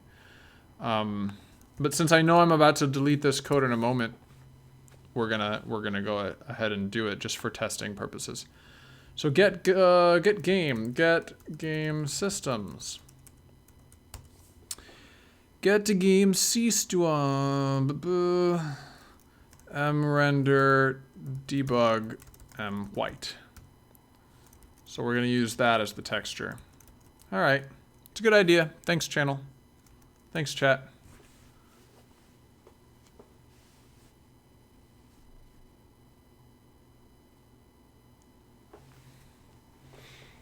I'm like super curious now what this sneaky wiki person wanted to ask me. Oh wait. Okay, university student doing biochem, but generally interested in learning programming because I've been playing games and maintaining my own PC for 10 years. Asked around, people said to learn Java. So I went to the library and got a basic Java book, but it's from 1999 and written for Java 2. Wow. I learned Java version 1.3. Java 1.3. Got into a decent school and there are more up-to-date books. Regardless, I think I should just crack open and start or pick something different. Where did I learn programming and what books do I recommend? Yeah, so I learned programming so long ago that I don't know if I could really recommend. Like, I always have this problem. People ask me this question all the time. And like, I haven't read a programming book in a long time. I can try to offer some things that I've heard of people say that were good. Here's one idea. Python the hard way. At my work, the QA guys, I work at a game company, and the QA department occasionally has this meeting where they get together and they learn Python the hard way. You can get the book, but you can skip that part, which you should if you're a poor student, and go to the... Ooh. Here we go. This little link right here that they had down at the bottom. Learn Python the hard way for free. And then here's a bunch of exercises. And what they mean by the hard way is like it's just going to throw you into the deep end and start you off by having you do exercises and like learn by doing. Like, so numbers and math. We like numbers and math here on this channel. So, right, like, oh, can I even edit this? No. Right, like it's just a bunch of print statements, and then at the end, or yeah, it's telling you to. I think it's telling you to like do this exercise by yourself, and oh, and it gives you some nice study drills. So this is a pretty good website. Python is a pretty good introduction. Like my first programming language was QBasic, and I learned it in 1992 or 3 or something like that. Not really very applicable these days. You're not going to find it anywhere. But this seems like a good. And the other thing I might mention is code.org. Code.org. Like everybody always tells me to go here or point people to go here. They have a lot of resources. Like it's not a place where you go to learn to code, but it's a place where you can like find places to learn the code. So it might be a good resource for you. Also,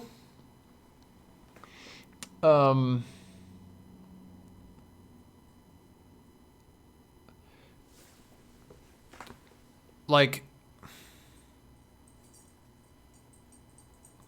I'm trying to distill my suggestion.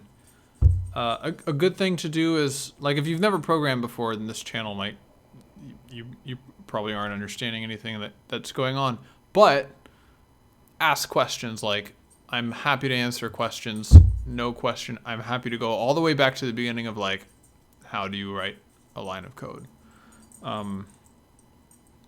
The bigger advice there is, like, find people who are doing what you want to do and make friends with them. Follow them on Twitter. Ask questions, because you'll find that most people here. Most people are very willing to mentor you. It's a fact, and I'll prove it right now. Give me a sec. Just one sec. A few more secs. Boop, boop, boop, boop, boop, boop, boop, boop. Stalling for time.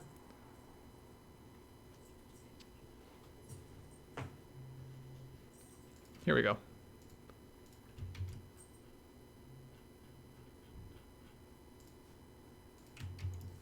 Proof. Send me an email. Here's my email.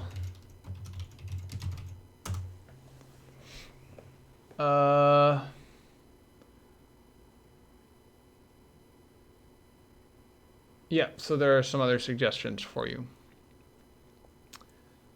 Really, like, probably if you're interested in learning to program, the answer is just go do it. Like, find a way that works for you best, and keep tackling it until you, because like, so the thing I always tell people who, I used to be a math tutor, and people would be like, you know, math is really hard. I don't think it's for me.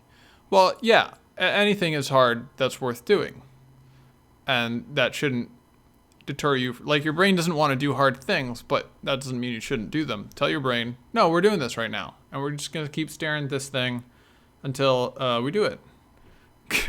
You know what I mean? Like, persistence is more.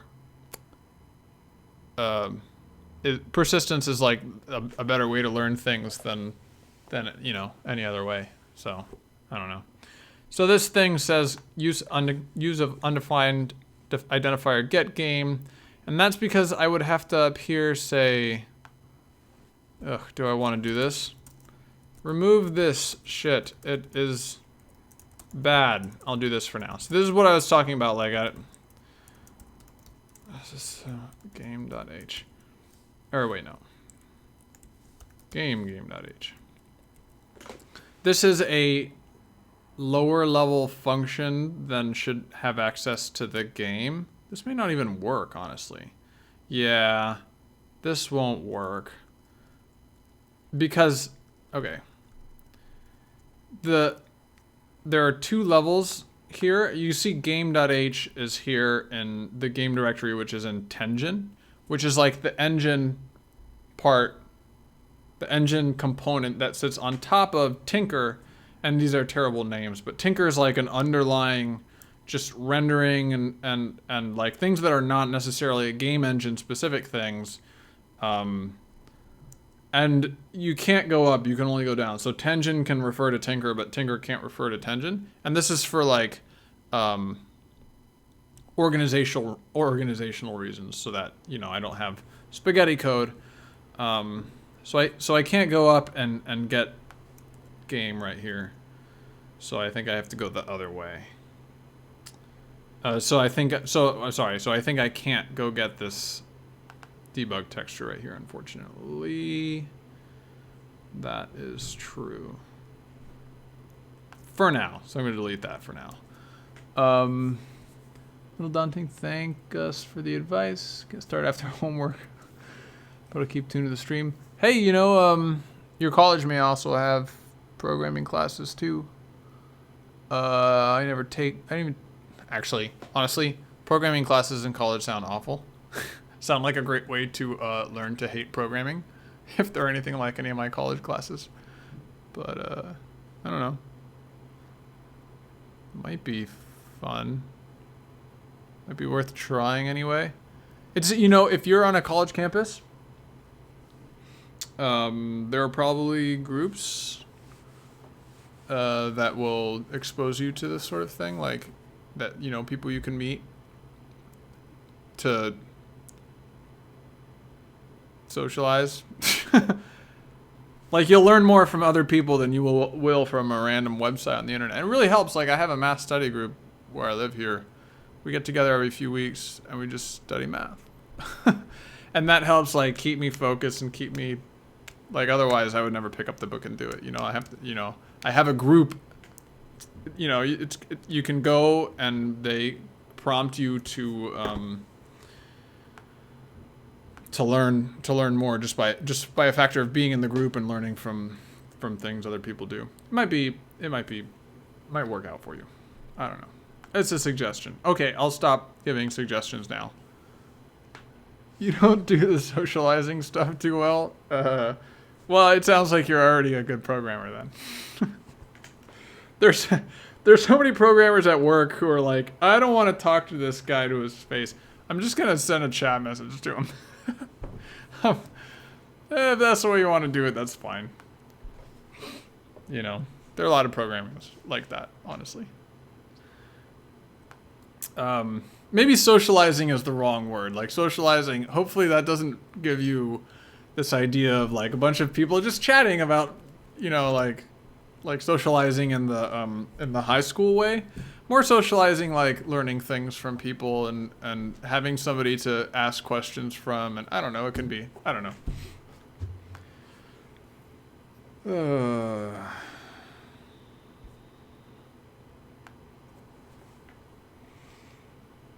I don't know what I'm talking about, man.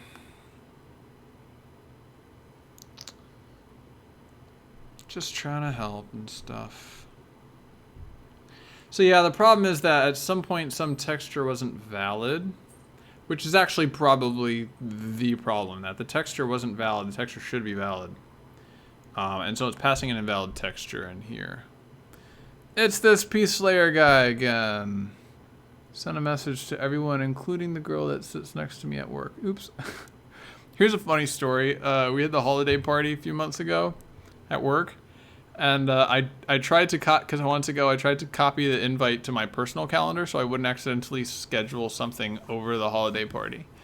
And when I did that, like, I don't know how to use Outlook, apparently. So I tried to copy it to my own personal calendar, but I ended up sending an invite, like a duplicate invite to a new holiday party event that I had just created to everybody in the building. Like, hundreds and hundreds of people got this invite. Wait, I think I told this story on stream already. Maybe, I don't remember. Anyway, hundreds and hundreds of people got an invite to a fake party that was at the same time and place as the real party. It was my party, so it was a better party. But people in the entire building were giving me shit about that for weeks. So, word of caution, don't do that. So I think really what we should do here is figure out why it's sending it, why it's there's bad. There's like not. Oh, I know why. Oh, it's so obvious.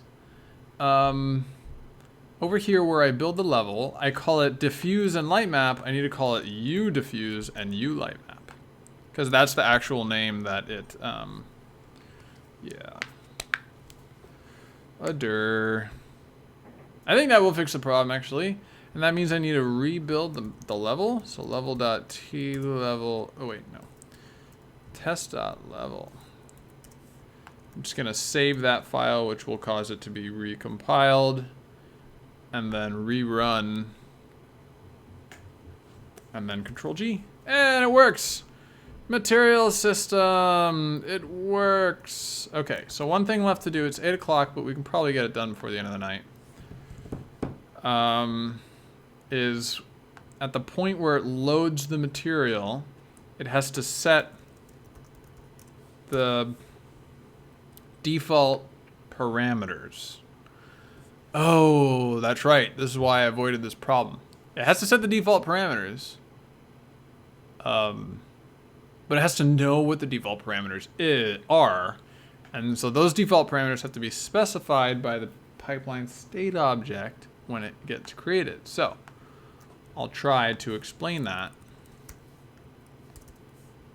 But first I'll delete all of this stuff. Okay. Yeah, good. So up here here's where the, which one is this? This is the light map. This is where the light map PSO gets created. And like there's no, so what I'm filling out is the renderer, which is like a level below where I want to change it to include a default value, right? So I'm filling out this VTB render pipeline state description, which has all the descriptor bindings in it. And I don't want to add like a default parameter here, default value here, because this is just not the right place for it. This is in the low level renderer where it doesn't care about material defaults. So this is the wrong place to add that. But what I want to do is I want to be like default. I want to specify the default alongside of all of the other information. So I might have to go back to what I was doing before where I build a list of pipeline state description. I'm sorry, I build a list of descriptors. And then I include, so that way I can include the default. Or I can do this, or I can do this.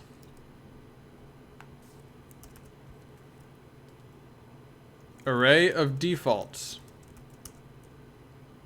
You know, these don't have, and then like build an array so U global, the default is this. U diffuse, the default is this.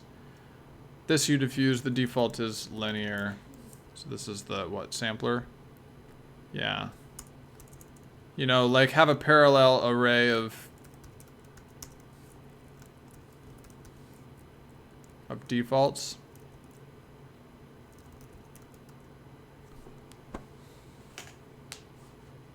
That's kind of gross though. No me gusta. No bueno amigo.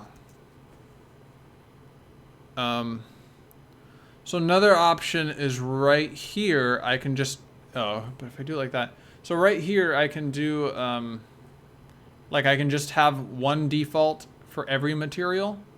And so I'll loop through the PSO parameters and then say, oh, well, if this material parameter doesn't, like if there's no material parameter for this PSO parameter, then I'll just put a default right there. That's just a global default for all things. But if I do that, I can't specify material specific defaults, which I think I want to be able to do. So that's no bueno either. This is gross. How to specify defaults. How? Getting tired, man. All I gotta do is specify defaults and then I'll be done with this freaking code forever. So I think the best thing to do is the thing that I was doing before where I build a list. I think I just gotta build like a separate list and pass it in separately.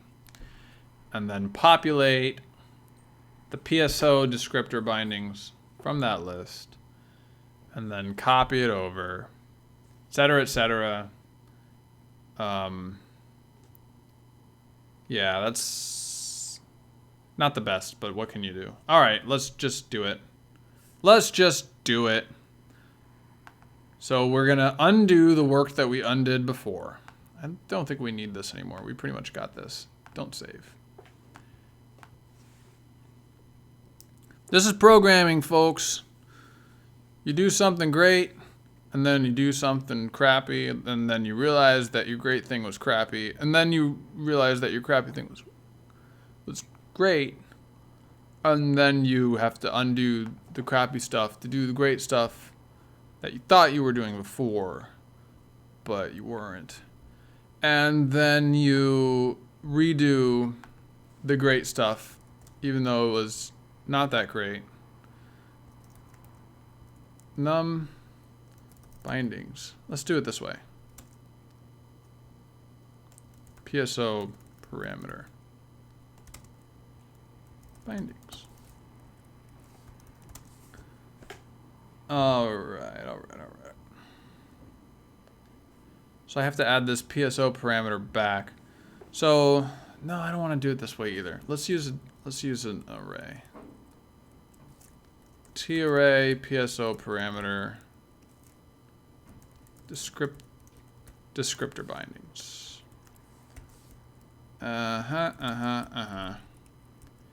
And, yeah.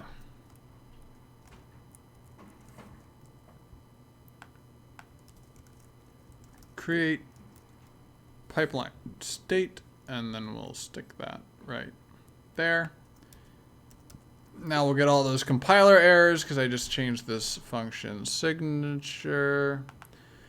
So we'll have to put all this stuff back. T-array, PSO parameter, reference. Oh wait, no. Construct. So let's go ahead and throw this into all the places where it's needed now. All right, now not this one because this one is the one that we're actually going to build. Well, I'll just throw it in there anyway. Keep it compiling. Oh,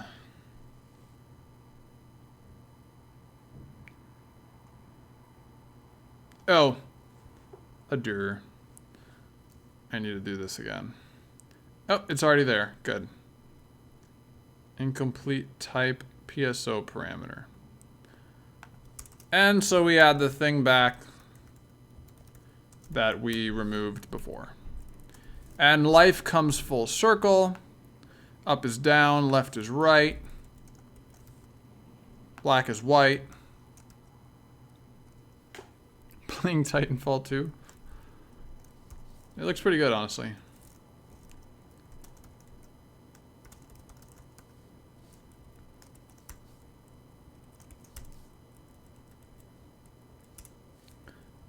Default value. This struct mirrors VTBR descriptor, but with a default value. So maybe I can do this, VTBF descriptor. And then say descriptor. Oh, but now that requires me to do the thing that I avoided before here, descriptor binding. I could do that, but that's gross. If I have a pointer to it, that means I have to allocate the point. No, I'll just replicate all of the parameters. I don't care. VTBF : oh, let me rewrite this comment. This struct replicates. Oh, actually, no, I do need to keep this here. This struct replicates the fields of VTBF descriptor binding, but adds a default value. Good. So VTBF descriptor type 0 should be the default, and descriptor type enum class descriptor type. All right, that should compile or not. Where's the first error? I only ever care about, when are people going to realize this? I only ever care about the first error. I don't care about any other errors. Descriptor type. Just bring me to the first error and show me that. No type name descriptor type. Did you mean VTB? Oh, I did. Oh my god. I keep writing F when I mean R. I've been working a lot with VTBF recently. It is an actual thing. I've streamed about it before.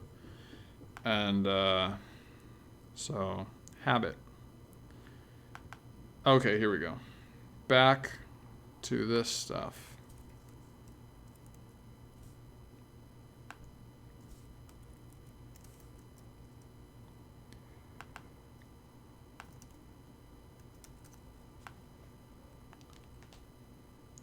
All right. Creating dummy parameters.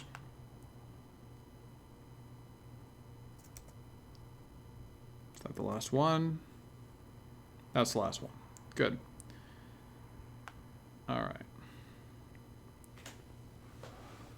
So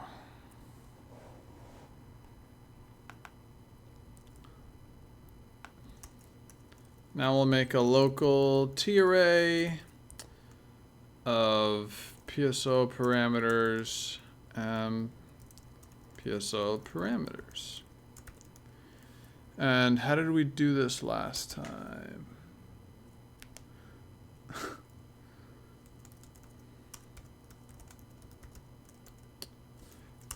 We create a PSO parameter.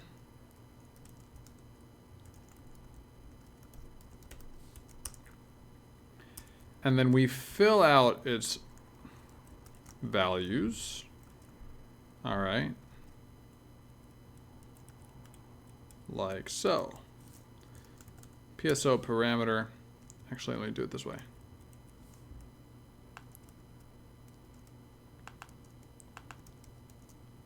I'm going to do it for all of these simultaneously.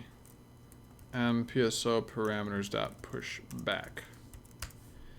And then I'll yada yada yada yada yada yada.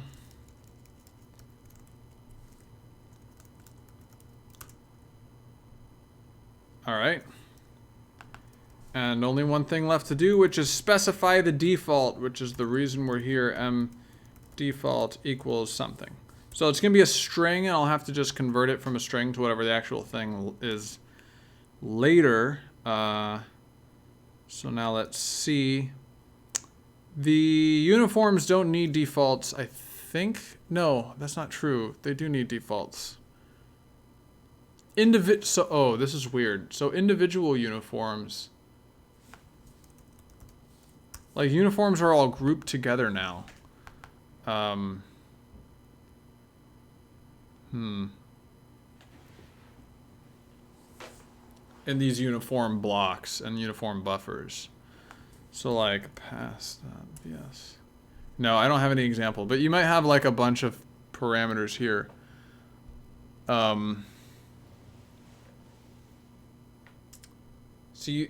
So this is where like the old APIs I used to use are different from the new APIs. You can specify a bunch of uniforms in a single block now. And so this model is kind of broken. I'm just not going to worry about that now. I don't have to actually support that right now. If I ever have multiple, see, this says debug color.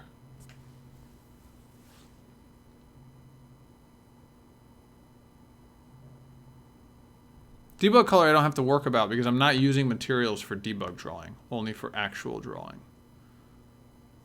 I think that's true. So draw debug, yeah. Doesn't use a material, only the actual drawing does.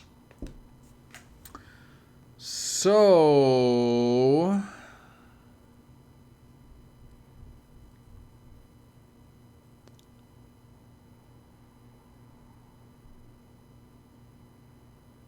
I'm not gonna worry about this. So individual like float or vector or like color parameters are not going to be possible yet with this system. That's fine though, because I don't really need them. And I may not, but if I do, it'll be pretty straightforward enough to engineer a solution. So I'm not worried about that. So for the uniform parameters, for the uniform buffer parameter, I'm not going to worry about that. But the sampler should be linear. The default for the diffuse sampler should be linear. Let's see, what is this? The texture. Oh, I guess white is a good default texture. Linear sampler, white light maps, white diffuse, white light maps. And this is also no default here because this is a uniform buffer. All right. So we take those PSO parameters, we shove them into Titanfall 2 has design flaws. I've not played it, but I'm interested to hear what you think its design flaws are. Shouldn't UBOs be generally avoided because of performance concerns? Interesting, unless you're using one giant UBO for all objects in the scene. So the point of the reason UBOs were created was to address performance concerns with individual uniforms. So maybe unless you're thinking of something I'm not. But I think UBOs are still in pretty standard. And yes, I'm doing like, so here's an example. For the global UBO. So at the beginning of frame, I call set transforms, which sets the viewport and the projection matrix and the camera matrix. And when I do that, I fill the projection and camera I fill the global transform with the projection and camera matrix. And so you can see that's used here, projection view. And then I update the uniform buffer once at the beginning of the frame, and then all things that I render refer to that one matrix. Like I don't have to send that matrix again for all objects because it's global for all the objects. So it's just like, hey, I sent that matrix before, it's sitting there on the card, just go ahead and use that matrix that I sent before. So that cuts down a lot on the amount of stuff you send to the GPU. You just send that matrix once and then you refer to it with everything that you draw. So that should be faster than setting individual objects. And so then I have an object UBO, which is per object actually. So let's see. So you load the transform for like an individual object in there. But if I ever need to put more stuff in here, like UObject dot, whatever else, then I think it's still I'm not a rendering expert, so I don't know, but I think it's still faster to group all of the uniforms into this one object. Probably there's less overhead, like calling one update uniform buffer call, I would guess is going to be faster than calling a lot of individual update this uniform, update that uniform. And then the driver has to be like, oh, should I group all these uniforms together? That's my guess anyway. So create pipeline state. So now we have to do the thing that we were doing before where we populate the descriptor, the pipeline state description, using the descriptor bindings that we were given. So let's do that. I erased this code before, and now I have to rewrite it. Descriptor bindings dot size k plus plus. All right. So see if I can remember this code. Or maybe I can just go far enough back in my undo buffer. Nah, I don't want to do that. That would be dumb. That would be silly. It's probably too far back.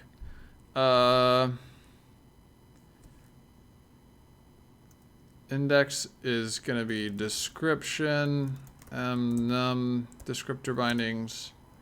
So this is where the new one's going. VTBR, not FR, descriptor binding equals. description descriptor bindings. Let me make sure I'm getting all these variable descriptor binding. Yeah, looks right. Oh, vassert index less than or equal to VTBR max descriptor bindings. All right, descriptor type equals, wait, no. So we're populating the description. Descriptor bindings index.m type equals descriptor m type.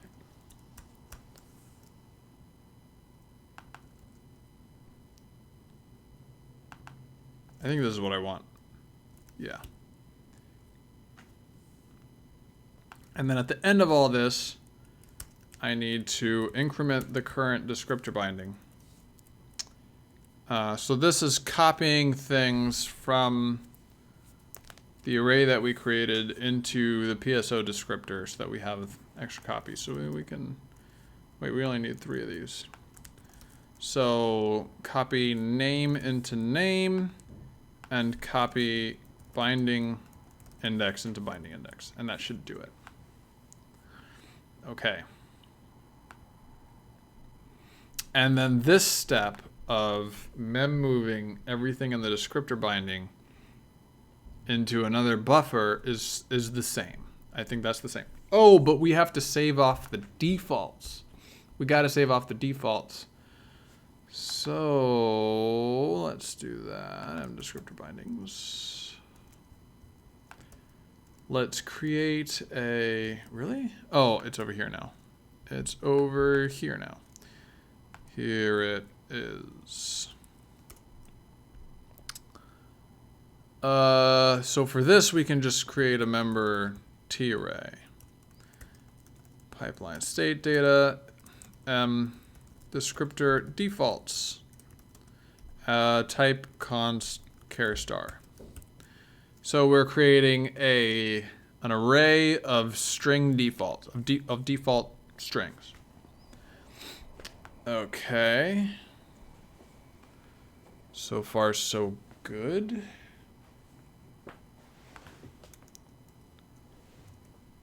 Let's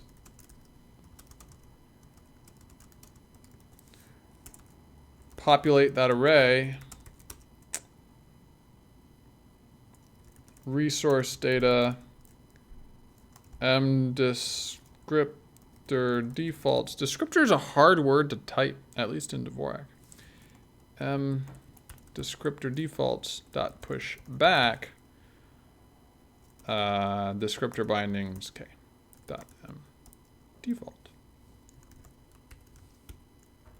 And actually, I think I could just put this right here. Don't need another loop for that. All right, that works out, I think. Yeah, that looks good to me. So that will populate the defaults and then populate the actual PSO with all of this information. So now in the render, wait.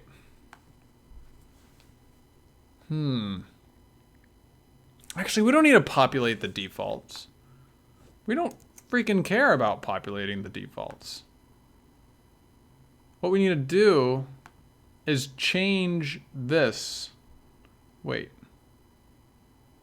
No, we do care about populating the defaults. Never mind. We do care. Because now when we go to create the load the material, we need to access those defaults. Okay. All right.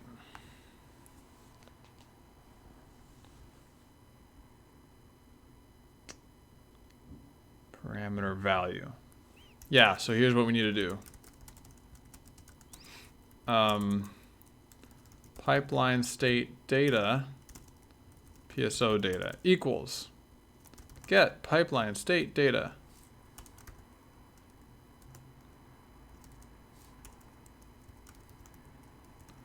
So at this point, we're loading the material and we need to so we figure out what PSO it wants. We need to load that PSO data. Here it is. PSO data, and then we need to say, okay, how many get num descriptor bindings, loop each of its descriptors, and make sure that there's a material parameter present for it. And if there's not, create one with the default. So that's what I mentioned before. So that's what we're doing right here. PSO data. No,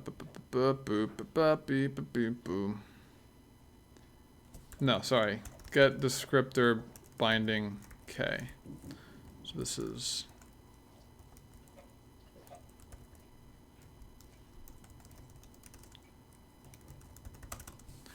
and now we're going to need a function that says get descriptor default. And this will return a string. Okay. And we can do... So I think our material data has a... Let's see, this is a find texture. We need a find parameter, I guess. Yeah. Let's write that. Find parameter. So this is going to give us the index of whatever parameter we want.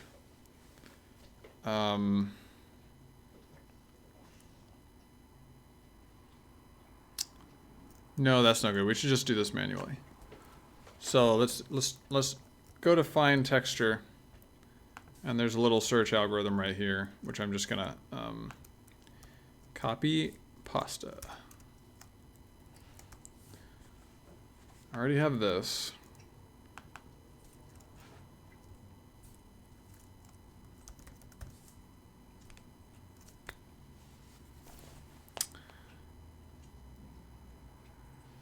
So let's do this. Wait.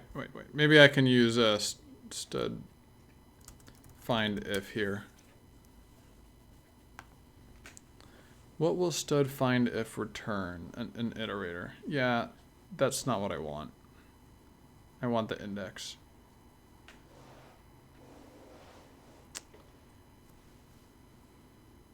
Okay.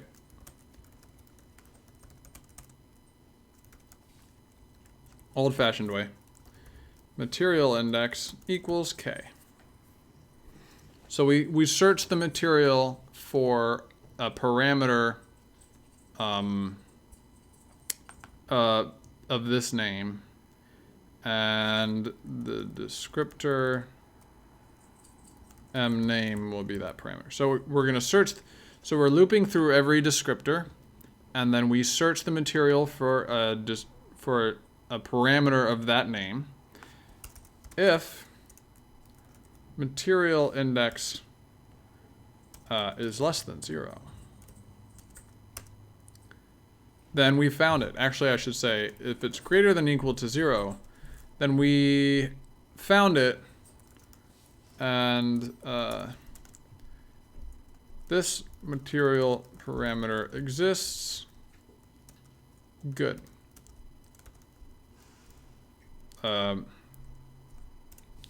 Yeah, so we can use it, and this should be a continue, not a break.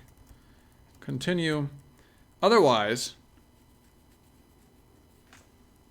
yeah, I know you can subtract iterators to get the index, but like, ugh, complicated code. I mean, it's not that complicated. I don't know. There's actually even a stud distance, and you can give it iterator 1, iterator 2, and it will give you the index. And so you can put like list.begin right here, or it might be the other way around, and it'll give you the index. But you know, that's not a very good argument, is it? I really should do this stuff. Fine, we'll do it that way. Okay. Let's see how the code looks different if I do it that way. So like as soon as I start coding in STL, the first problem is like, what's the type? And the type's always crazy. Like what is the iterator of, I think it'll just be a, hold on, let me write this first. Oh, I can't even use find if because it's not iterable because it's this junk. I should, you know what I should do? Material, no. So my file formats code. My file formats code outputs these, oh, don't even get me started on auto. Outputs these, like this is the generated code right here, but it doesn't, like it doesn't ever give you an object that, that you can iterate over. So if without an object, there's no iterators, and without iterators, right? Like there's no find if without iterators. Like I have to have iterators here, and it doesn't expose any iterators, which is probably a fault in my generated code here, and I should expose some way to get iterators so that I can do this sort of thing. So let's actually add that to the to do here for VTBF. So VTBF,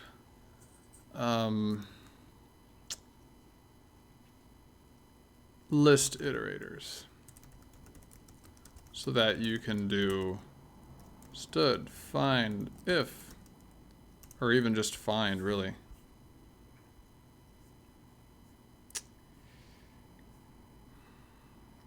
No, find's right here. Yeah. Stud, find, field dot begin or whatever, field dot end, and then, you know, whatever. So there, that's on my to-do list. But let's write the code anyway. What would it have looked like? This would have been a T material parameter, pointer parameter equals find if, material format. Let's write a thing that doesn't exist. Begin parameters. It's kind of gross. End parameters, and then some kind of lambda here, which is, I mean, I'm not going to write what's in the lambda because we know what goes there. This stuff. The only thing I sometimes worry about auto, especially when using STL functions, is the constantness factor. Is there more to it? Yeah, like, so say well, hold on. Let me finish writing this and then I'll talk about auto, which I'm not a fan of. So then you have to do like if parameter equals material format dot end parameters, then, you know, do one thing and then else. Actually, you're done. So maybe we should do this. Then you get to continue. Otherwise, actually, I have the parameter right here, so I don't even need to do stud distance in that case. I can just like, wait, no, this parameter is not valid. So, but otherwise I can like material format dot push parameters, and then whatever the default is. So comparing these two codes, so there's this block and this block, and like find if is nice, but so find if is nice because it's declarative instead of like imperative. So like I know that I'm looking for something because it says find if. Whereas here, it takes me a little bit more thinking, like, what's going on here? Oh, I'm looping through. Oh, I see, I forgot this. That's another advantage, is that you're going to have fewer bugs if you use findIf. But then, like, along with STL comes a bunch of junk. So, for example, I have to have, like, let's do it this way, parameters dot begin and parameters dot end. In order to be the most general, you have to do this. You have to, like, they design the functions to take a beginning and an endpoint instead of whatever.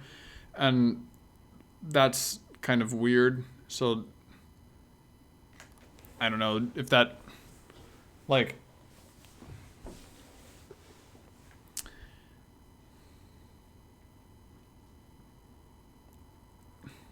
there's a bunch of cruft that comes with these functions. The begin end thing, like, I see why I did that, but it's still, like, it makes, like, look how long this freaking line of code is now. It's incredibly long. And any code that uses STL just starts going off the screen with all the types and all the verbosity here. And then you have a lambda, and so you have to capture things in your lambda. So let's capture things, descriptor, and then, like, if this right here, then return true, right? Or actually, I guess you could just say return that expression. And then you have, like, with a lambda, you have kind of inline code, but that runs in a different order, which is kind of weird. You can get used to that, but it's not my favorite thing. Lambdas are nice in situations, but they have that drawback. They're not, like, linear. Your code is going to run and then skip it, and then run and then come back to it. Or maybe run many times without seeing a for or something like that. And then you have this. If parameter is not equal to, let's do it like this, parameters.end. Like, what does that mean? Like, what I want to know is, like, this code isn't any better in that respect, honestly, but at least I don't have to deal with all this STL stuff.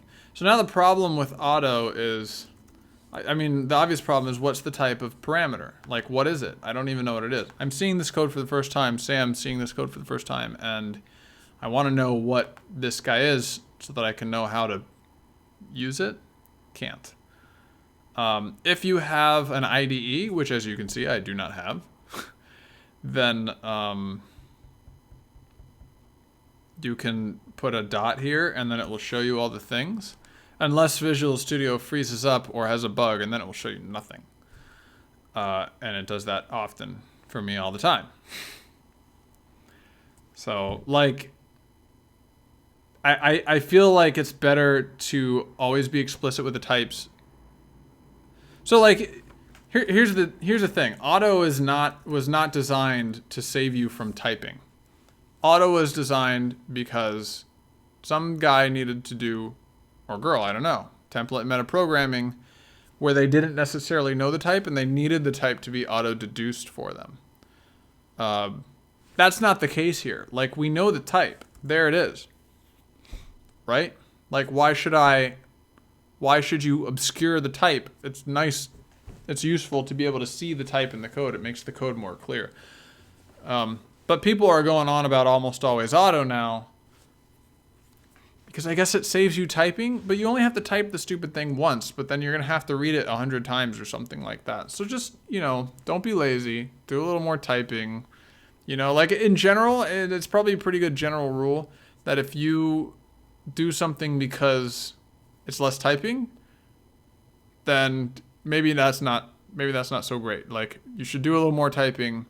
You should make sure that the code is more readable. Because it's really not hard to type T material parameter pointer. The moral of the story is, I think explicit typing is good, and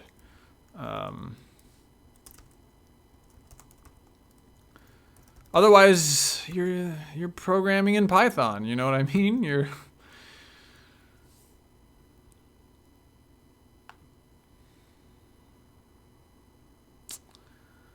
And that's what I think. Okay, so material format dot Back parameters. Let's do this. Material parameter.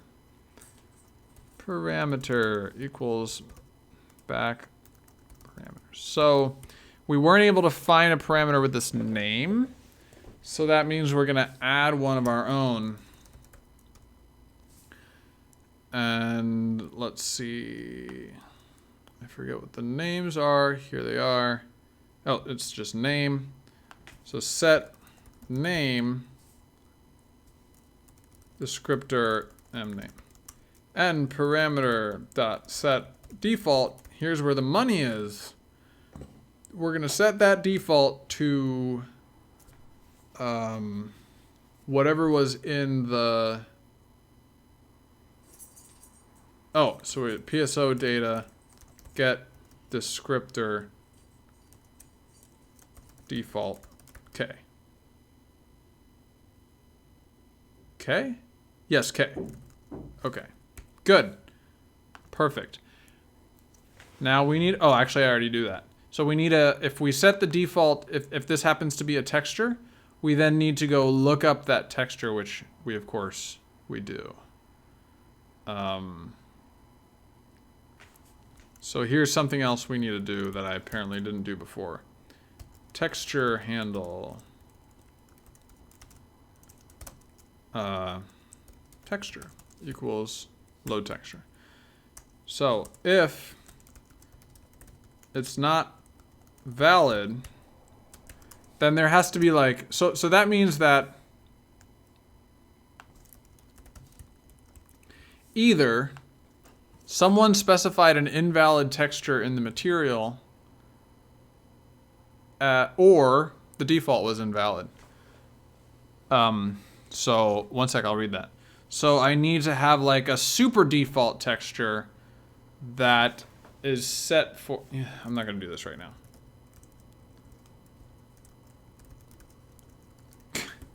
Okay, I'll have to do this later. I'll put this in my to-do list. To do, set to a default. But I need to set to a default right here. And this is the default you see, and every game engine has its own default texture, like a checkerboard or something. Or at work, we replaced our default texture with a picture of our creative director's face.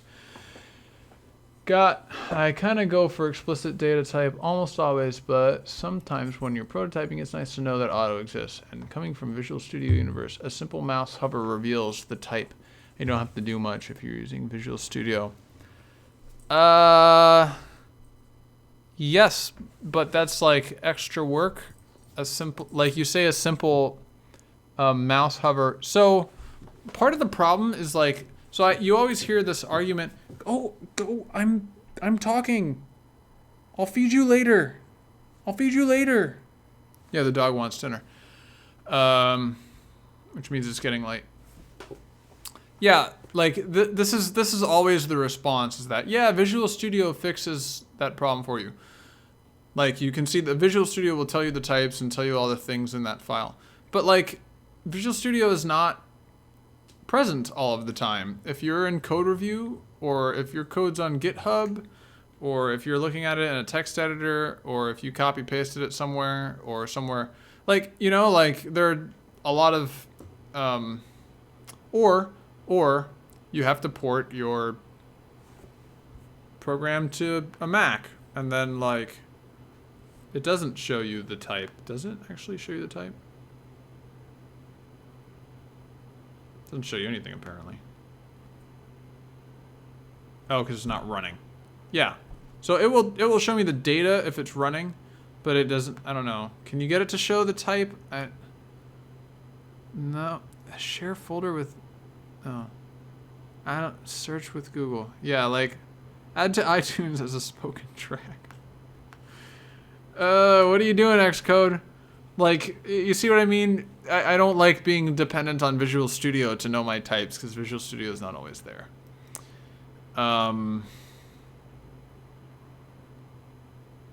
Edit all in scope. Is that what it said? This actually looks like edit all in scope. Oh, nice. That's what Sublime does. Undo, undo. Except Sublime does it way faster. Anyway. Let's finish this stupid thing so I can go to bed. Wanna go bed? Betty bye. Betty time. Dog's wagging his tail. Wag your tail, dog. Wag that tail. What the hell is that?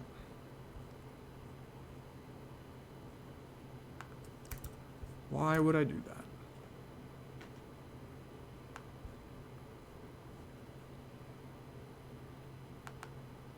Alright. Oh. Wait. What? Did I do this right? Local to... I think I got the parameters backwards. Local T array. Yeah, it's name and then type.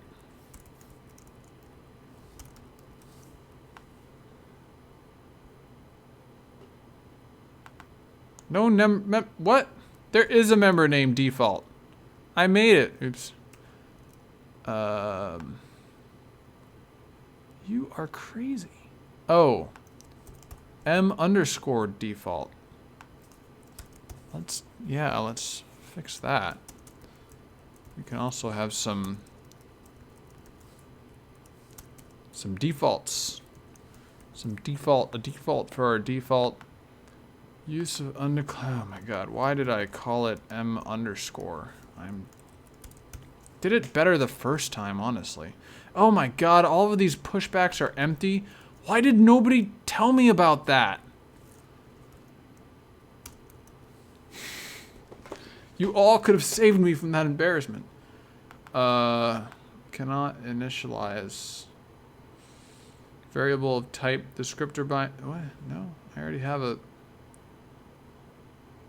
The R value of type... Oh, this is PSO parameter.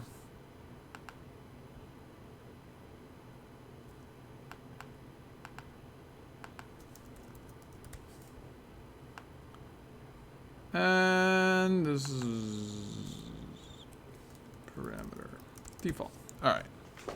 Let's churn through all of these compiler errors and then this has to be const for some reason. Yeah, because it's const. Wait, descriptor bindings. Where did this come from? Oh, because it's the parameter. The parameter is const. Okay, no member named set default. Set default. Oh, set value. Set value. Set the value to the default. Oh man.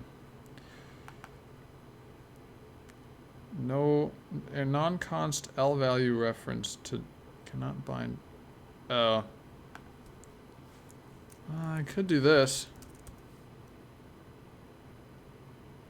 Awesome. All right. Get descriptor binding, and now we just duplicate this and say get descriptor default. Descriptor defaults. Oops, didn't do that right. Oh, because I have it's a string. Cannot initialize return object of type const. Oh, don't need that. And we're good. Now let's run it. Oh wait, no, before we run it, let's come in here and make sure that all the crap code that I put to do this, remove hard-coded default, there we go. So that's done, we did that. Yes, good, okay. So all the defaults should be there now, so we'll know if the defaults are there if we don't get an assert, because if the defaults didn't work, then this will assert, because I don't actually specify linear in any of my materials. But I could, all right, play. And boom. Game runs now, boom. Oh. Oof. Wow. What on earth happened here? Namespace, game, name, empty. So trying to load an invalid texture. Okay. Parameter value. Okay, okay. Probably what happened is this thing went wrong.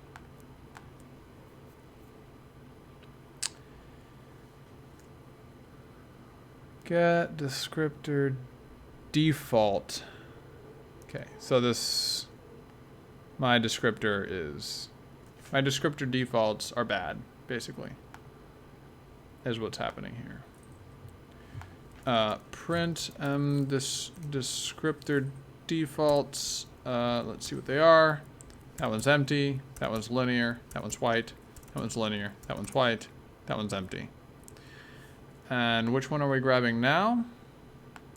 0. 0 is empty. That's legit.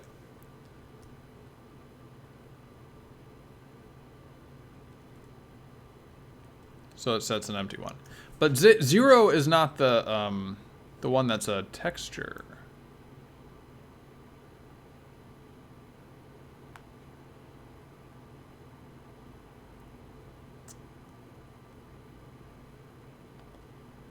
Oh, so this code assumes that all parameters are textures. And this is not true. This is not true. Okay, so this is an easy problem to solve also. So this step just loads textures, and we don't have to do it unless the parameter is a texture. Ooh. Ooh. Okay.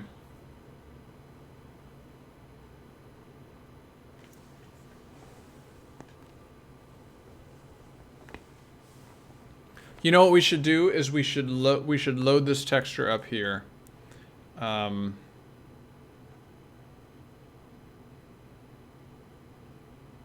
So let's do this. If this is less than 0, then run this code which sets the default. So now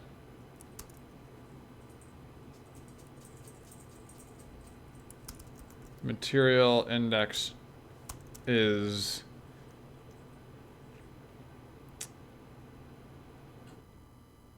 material format dot length parameters minus, no, let's do this. Okay. So now we make sure we have an index end if the descriptor type is a texture, then we have to load it. And then all this goes up here, and we can get rid of this. That's much cleaner code. Only one loop. I like it better.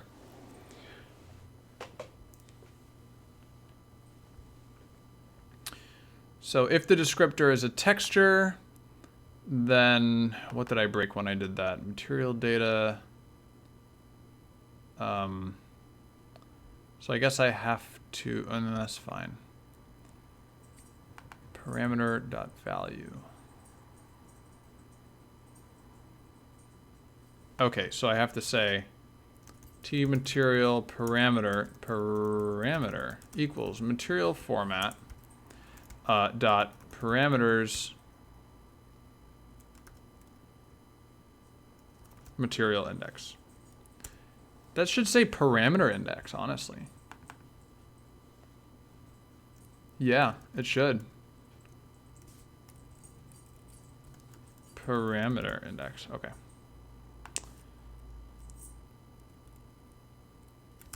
All right, so we get the parameter that we're gonna load the texture for.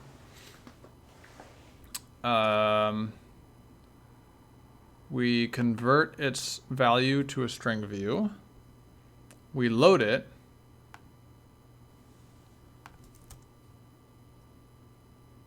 I.e. checkerboard. If it's not valid, we set it to a checkerboard, or we don't because we haven't implemented that code yet, but I'll do that later. Then we push it back on the list of textures. Oh, this should be descriptor type. Really?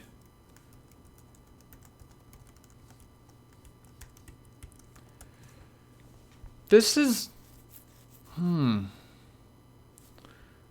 Is this gonna... Do I even still need this? Wait.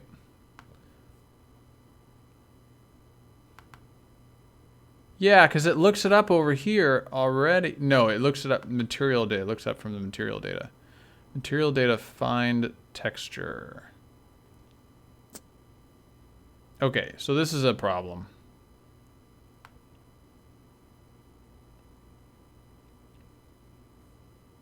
Find texture. Oof.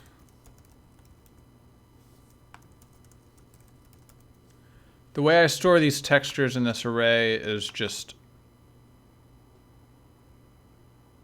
Yeah, I assume that the number of... I assume that the length of this array is the same as the number of parameters. So, as a hacky way of doing it,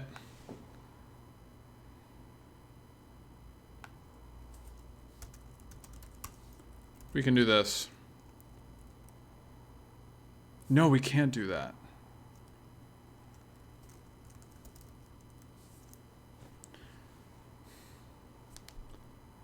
Ugh. This is terrible. Terrible, absolutely terrible. So, damn it, I want to be done with this code. It's past my bedtime. We're looping over the descriptor bindings. And so these are going to be pushed to this list of textures in the order of the descriptor binding, not in the order of the material binding. So actually, you know what I can do is...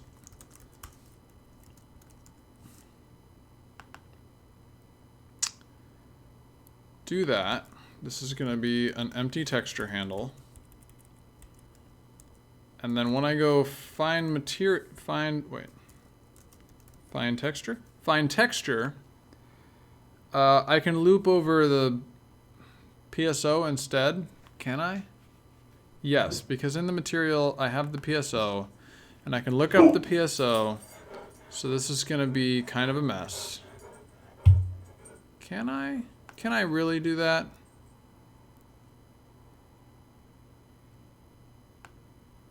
Yeah. Yeah, I can. Yeah, this isn't great because I don't want to do this PSO lookup every time. I mean, this is not terribly slow, I don't think. Get pipeline state data. What does this do? Oh, it calls lookup resource. So this is probably going to be slow, but I'll fix it later. I just want to be done with this code.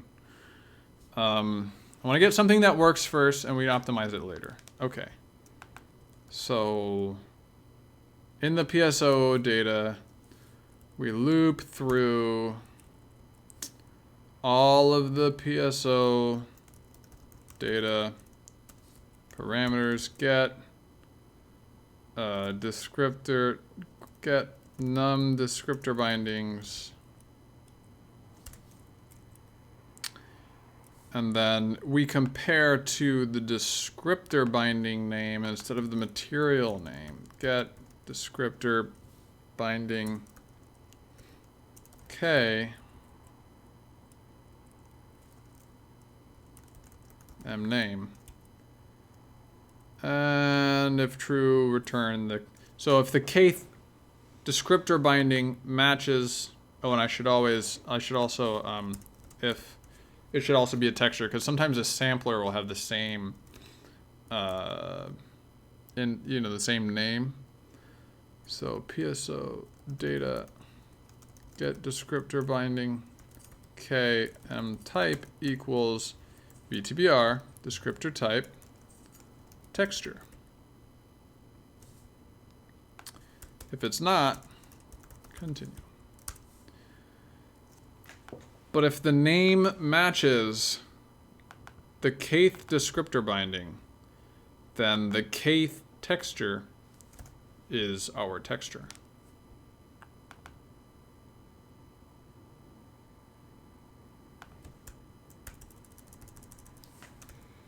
And please work, please work, please work, please work, please work. I want to go to bed. I want to go to bed. That's just a breakpoint. That's fine. Nothing to see here. Move along. That is bad. What is happening? Oh, spinning beach ball of death. I think I'm in an infinite loop somewhere. Oops.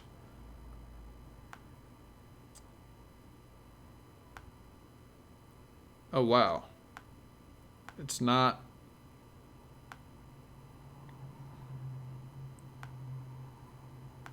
What?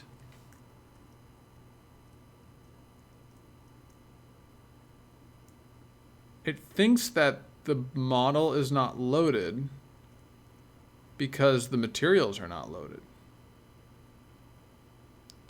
Oh, and it thinks the materials are not loaded because, oh. Oh. Material data is loaded because it thinks that everything in this textures array has to be loaded. What?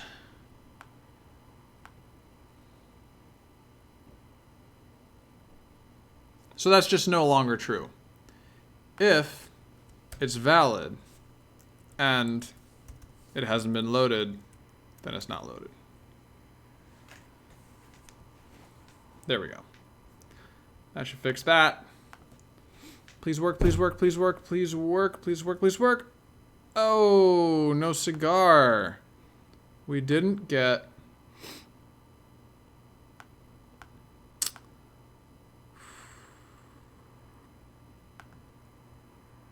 Oh, I'm being silly. I just tested the wrong thing here. This is just the wrong test.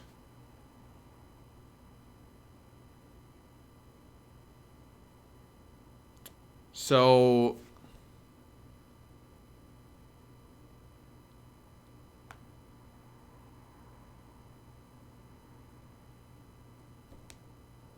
yeah, so what I need to do is write, oh damn it, I wanted to be done. I'm so close. I'm just gonna do it. Material data. So there's this find texture, but instead I'm gonna say find parameter. Wait, no. Find texture is fine because it does a different thing. So I'm gonna say find, make a new one, find parameter, and return a value. And I'll use that here.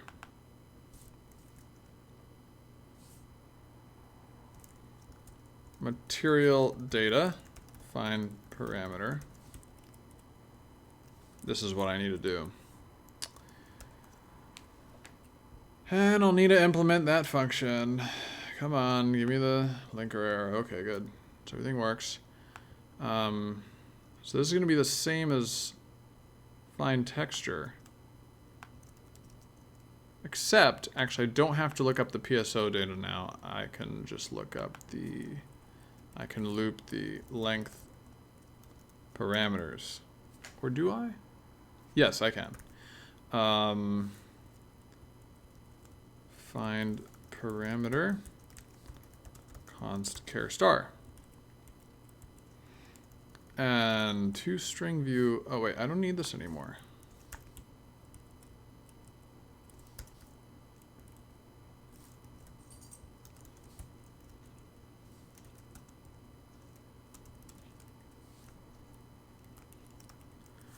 All right. So, where was I?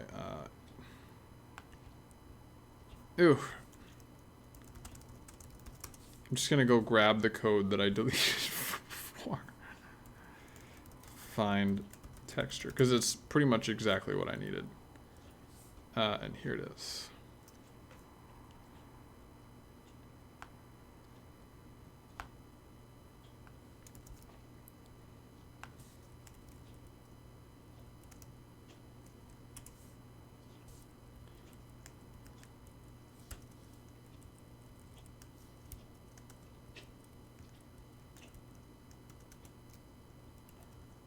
All right.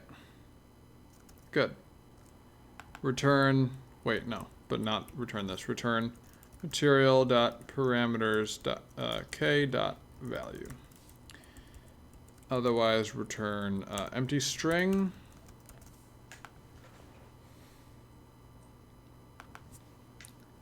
No matching function for call to string compare.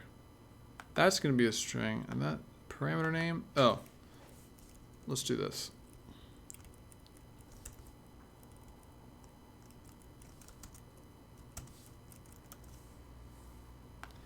No viable conversion from string view to const char star. So that's what this was for, to string view. So now I have a stud string view, which still does not convert to const char star. I wonder if I should return a stud string view here. Let's look at where it's used.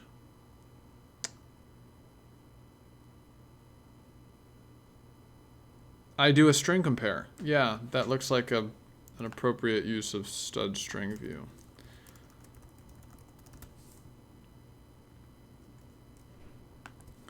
Stud string view. I guess I don't need it here. And do I need to do that?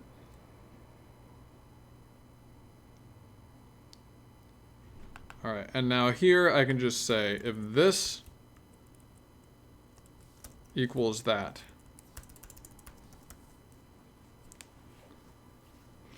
Great.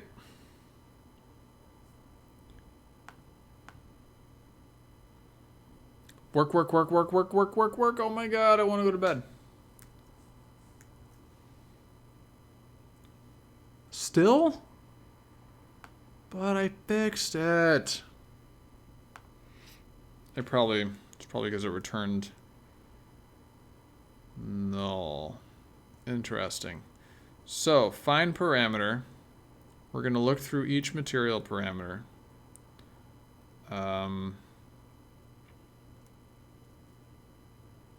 Oh, that was it. It was the first one somehow. What? How's that possible? Let's try this again. I don't believe it.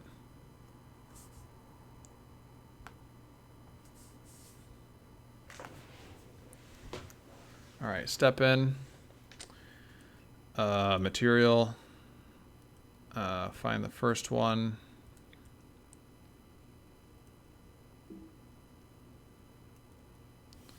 Value blob. Here it is. Udiffuse.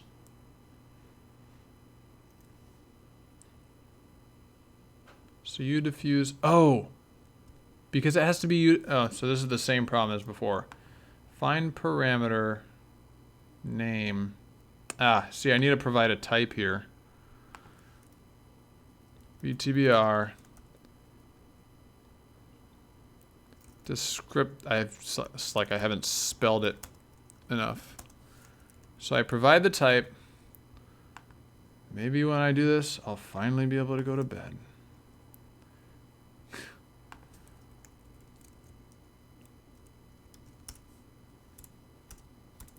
Oh wait, I don't know the type here. Oh, damn it. Oh, that makes me sad. The material parameter doesn't know the type.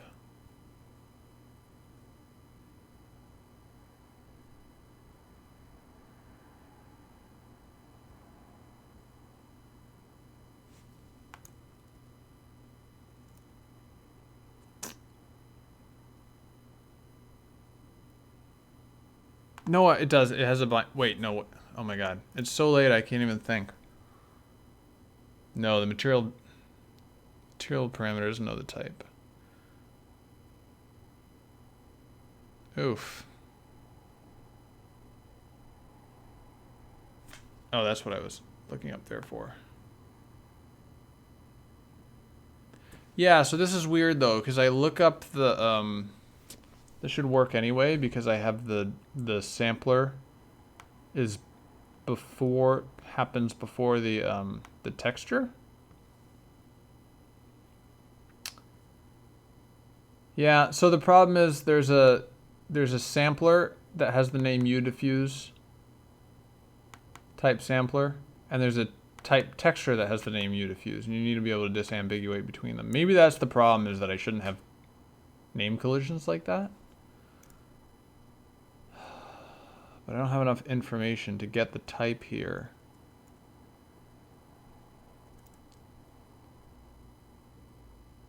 Oh no, so it's wrong because, damn it. It's wrong and it deserves to be wrong. Because the parameters that were specified in the material occur first, and the texture was specified in the material. So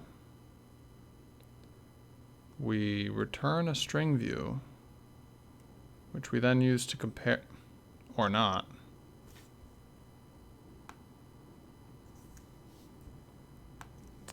Step in, step out. Return value is white. 9:15. Do I want to keep going? Think of a solution to this problem. Yeah, I mean, like,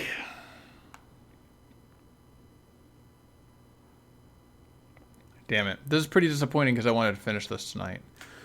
But I'm not quite sure what the solution to this problem is, and I'm getting too tired to continue to focus. And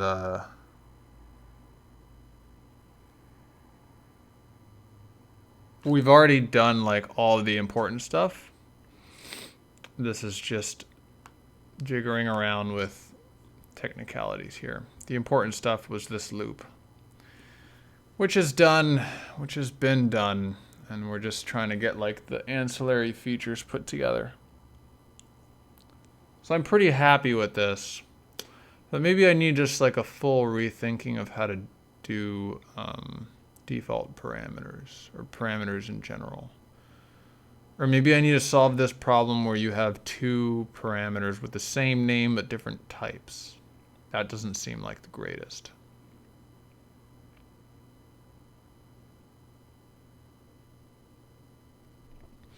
Or the last option is to carry the type around in the material so that it knows what type it's looking for.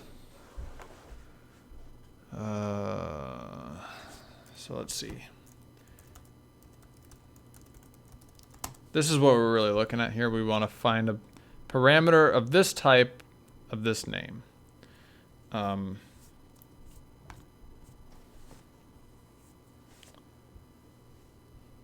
Should be a sampler parameter, and it should have that name.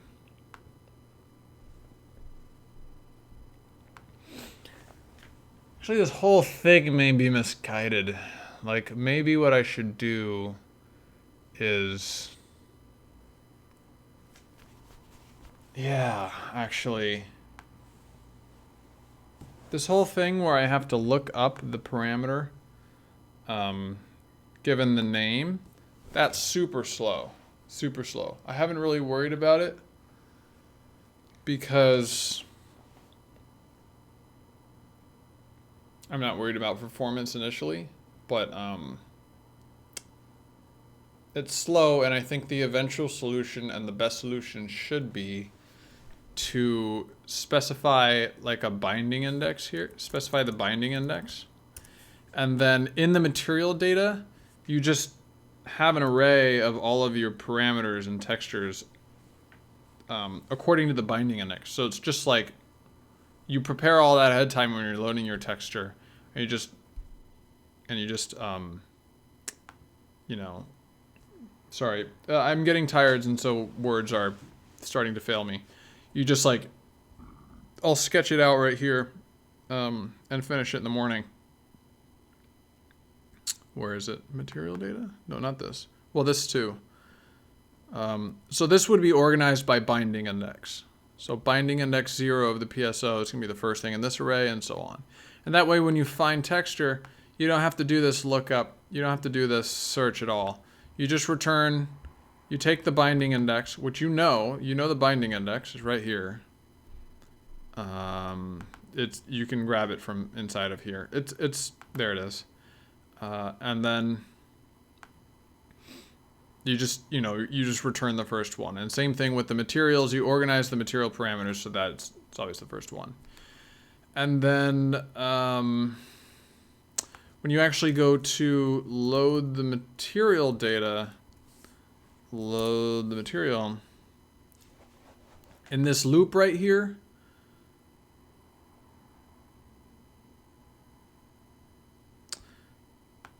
I realize this might not work either because sometimes two uniforms share a binding index. Is that true?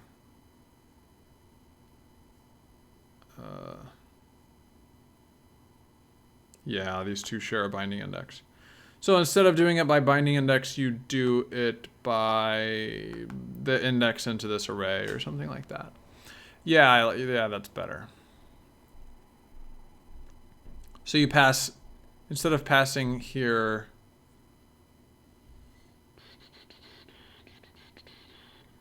sorry, what am I looking at? Oh, this is the wrong file. Instead of passing here find parameter and give it the type and the name, you just put a K there. Okay. And it should have already prepared that. Yeah, this is what it needs to be. Get parameter, get texture, okay.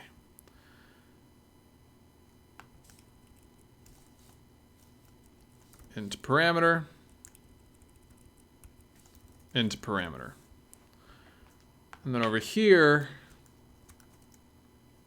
find texture.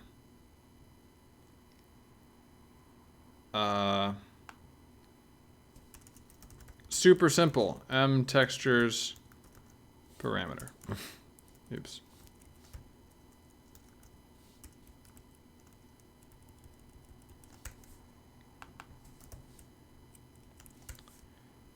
And over here also super simple.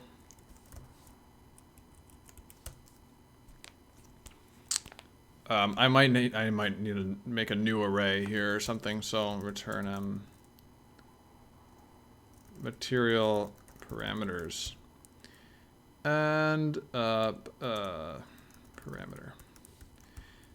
And then so this material parameters field that currently does not exist, I would need to make and populate, which should be, actually, it's not going to be that hard. I should just do it. Material parameters. I'm slowly losing people, which is fine. Material parameter. Actually, this is going to be const char star. I think. Yeah.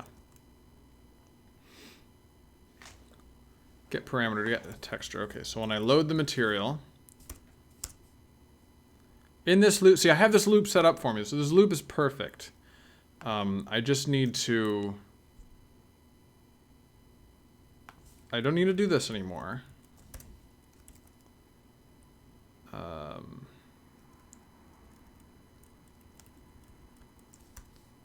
So if the parameter, so if we found the parameter, then material parameters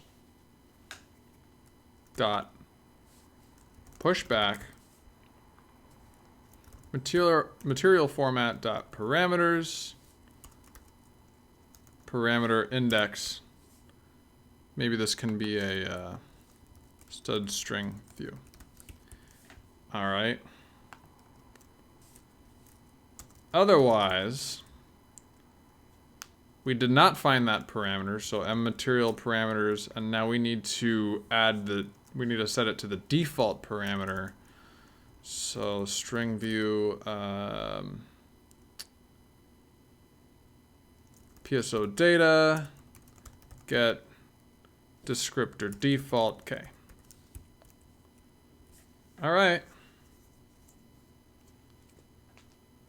So yes, this will definitely be much faster. We build this material parameters list where each thing in the list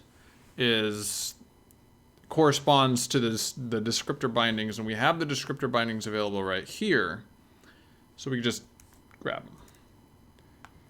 Gonna do this for no friggin' reason.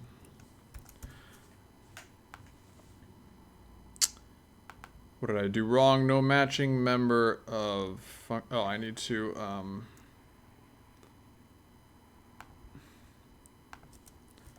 string view.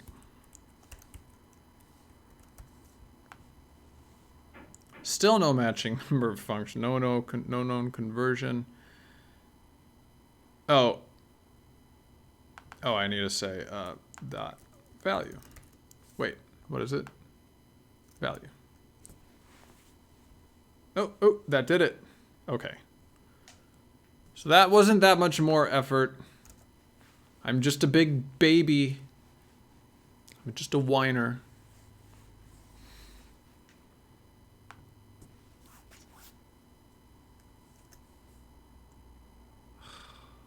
Seriously. Seriously? Alright, let's see what's in this array that I created. Material parameters.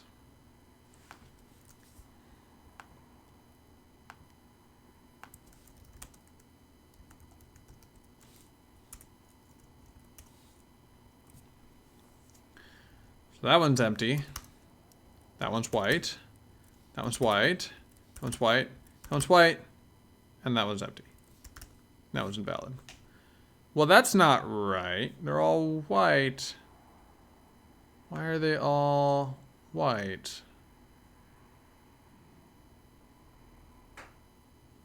Oh, because I need to do the type check here too. But I can't do the type check there. Oh, the problem. So the problem just got pushed back.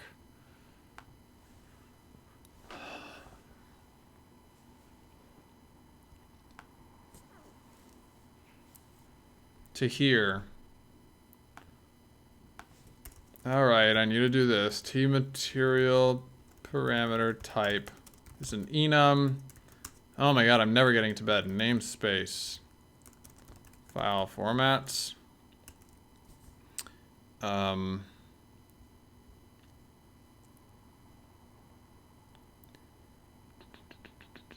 Where else do I define an enum? Values.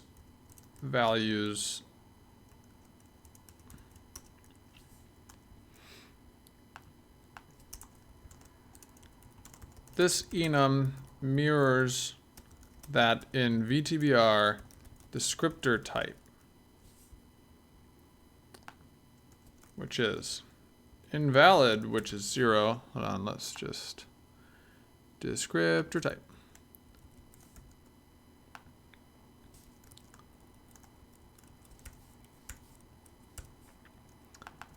Now we have to make a new version of this, which includes a type, T material parameter type,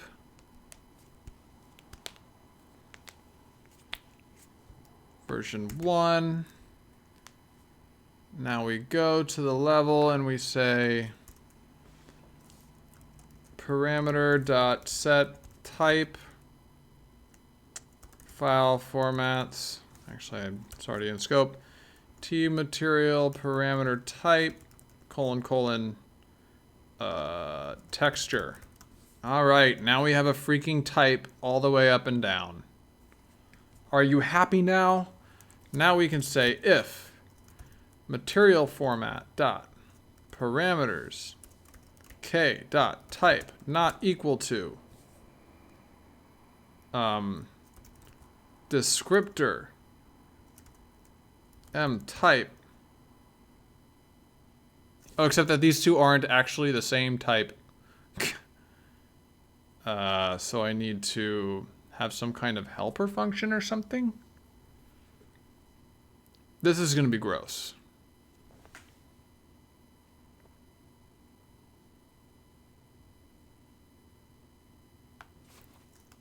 Equal type.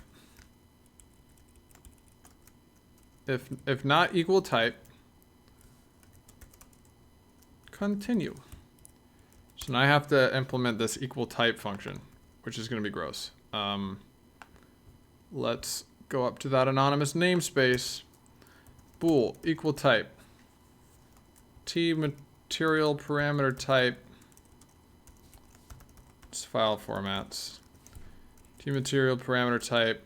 Material parameter type.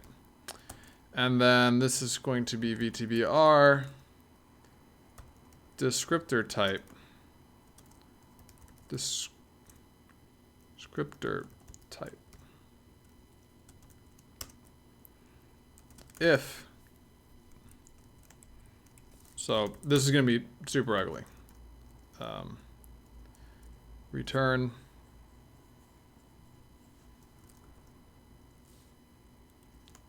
Now let's do it like this. If parameter type equals T material parameter type uniform buffer and descriptor type equals VTBR descriptor type uniform buffer. Return true. The really annoying thing about this is that those two are actually the same value. Like, probably this will get assigned 1, and then 2, and then 3.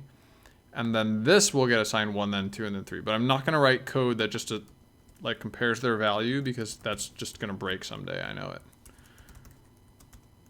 Alright, equal type. This should work once it compiles.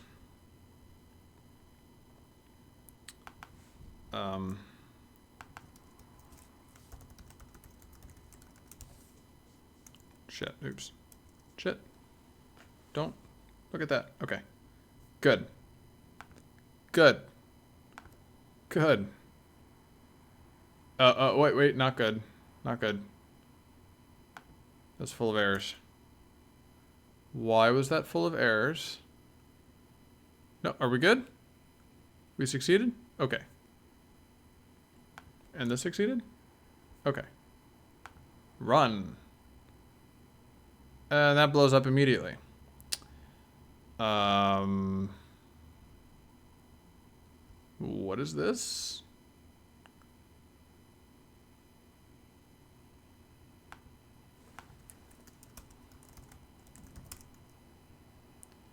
Memory read failed. Well, that would do it.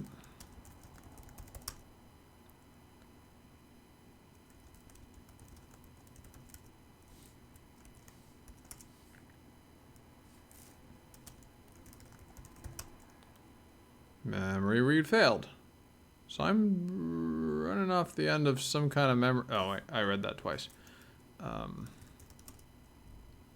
running off the end of some kind of memory here. It's trying to, so I just changed this format, which is probably the culprit.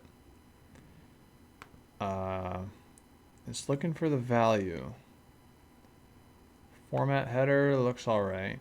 Oh, that's definitely not true. So something's screwy.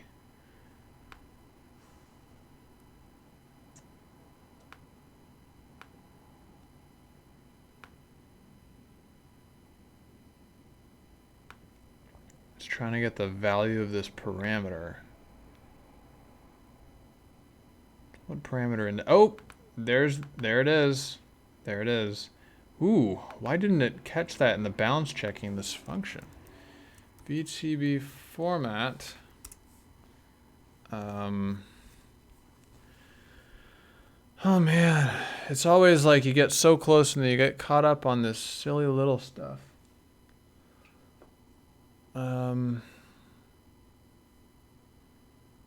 Now this.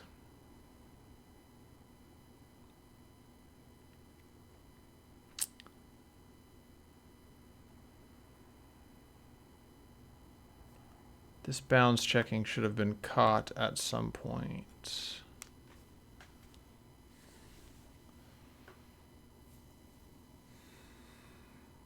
I see exactly what caused this problem, and like this parameter index is -1, which caused this to go bonkers. Actually, let's just do this.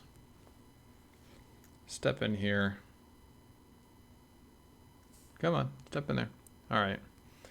And then right around here should be some bounds checking that it's not doing for some reason. Or maybe not there. Element. Or maybe there, actually.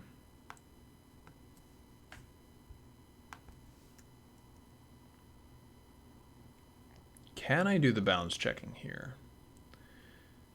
I think I can because I have V, and V is a value. I think I have ETB format .h value.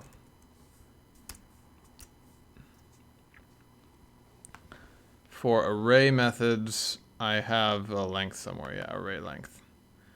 So, where am I? Array value.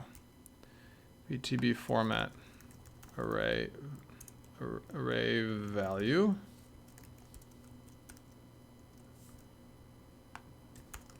VTBF assert I is greater than or equal to 0. Oh, well, it's always going to be greater than or equal to 0, but it's less than V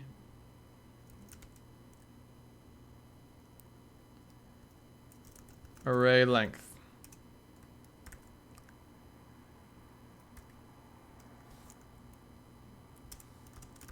But that's only if V is valid.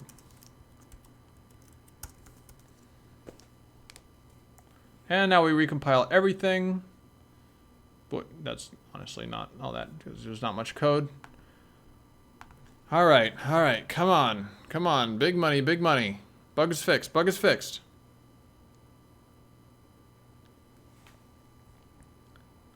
Oh, well, that didn't fix anything because we just want to make sure that we error here properly. Okay, good. And we do. So now let's fix the actual bug. Equal type. So the actual bug here is that parameter index, if the parameter is not found, is never reset. So what's the intended functionality here? The material format, material parameter index. Oh, so if the parameter is not found, then it should do a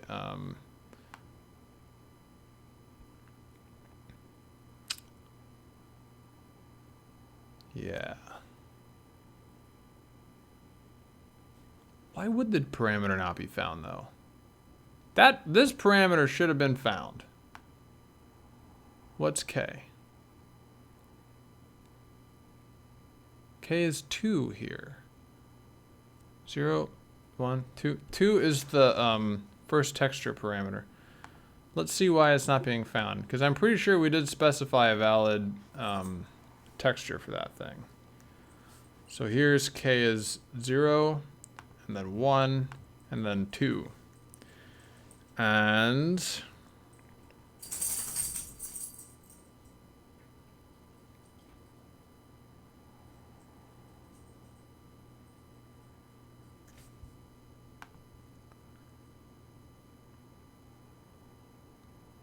that should have passed, I feel like.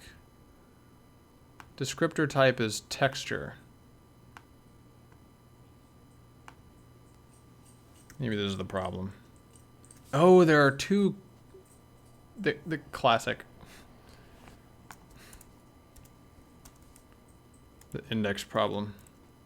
This is what is supposed to be solved by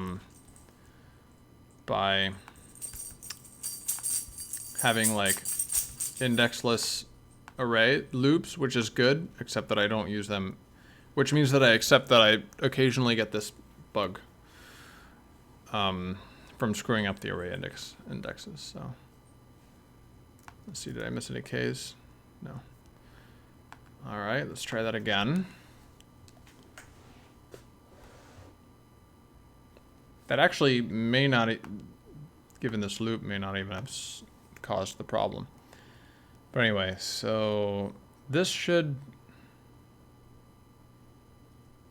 Oh, because type is not populated yet. Of course not. Of course it's not, because I haven't recompiled the level yet. Parameter type is invalid. Yeah. So let's maybe even add one more. Invalid? All right. And then we can come over here and test level, save, which will cause it to rebuild, which should cause the material file to change. There it is. It should be a little bit bigger, the material file. Where's the material file? Where is it? Didn't it change? Oh, here we go. Binary files differ? That's all you're going to tell me? Tell me the difference in size. Why doesn't it... Test.t material. They did... For this one, it tells me the difference in size, but for this one, it doesn't? Oh no. Ugh, so many rabbit holes here. Get attributes. T material is not in my LFS. Ugh.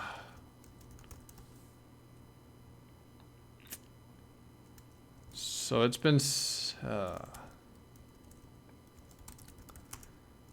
Get LFS.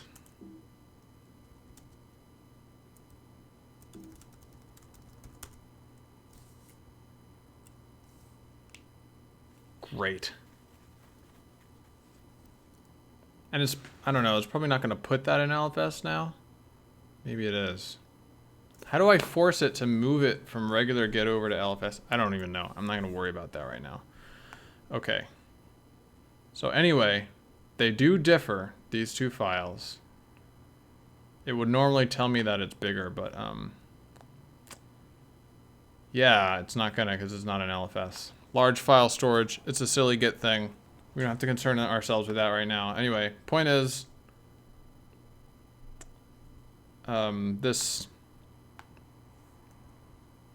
should work now.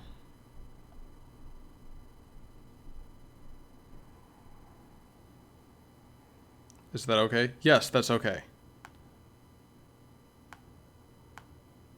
Now this should... Not good. So it found that the type from the material file and the type from the descriptor are equal, and now the names should be equal, so it finds the parameter index properly, so it doesn't bork. So it adds that parameter value, which is white, which it should be, and then it pushes that back onto the material parameters. And then it should load the texture corresponding to white, which it does, and it's valid, and everybody's happy. And if this now doesn't work, I'm just gonna go to bed.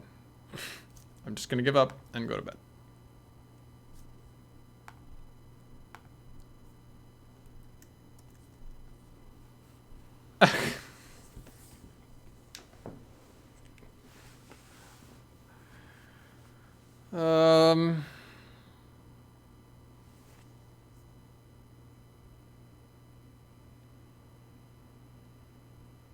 I know I said I would go to bed, but my intense curiosity is getting the better of me.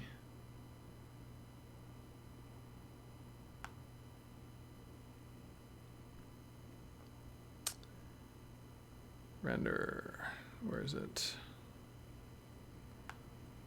Renderer. Let's see what's happening in this loop.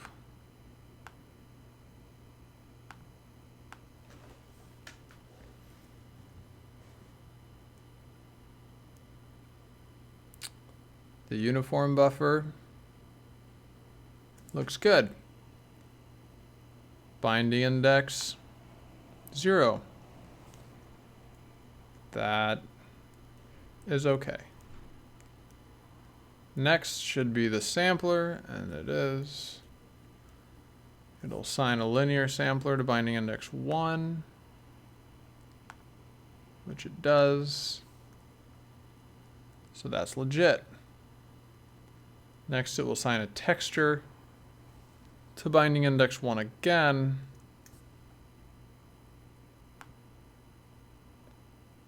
Binding index 1 again. So that looks okay.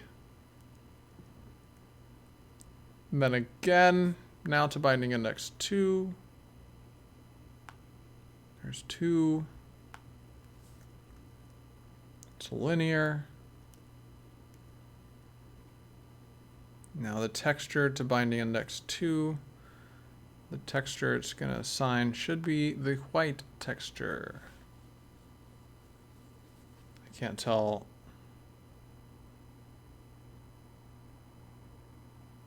Can't tell what texture this is, but whatever that resource ID is. It says it's valid. And the binding is binding index 2. And then the object UBO, binding index 3. It all looks good.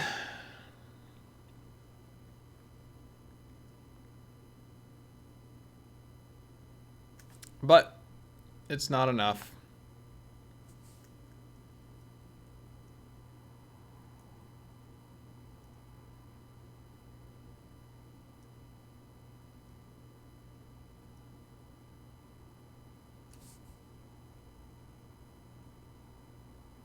Really?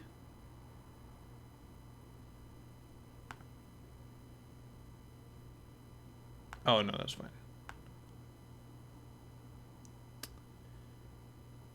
Yeah.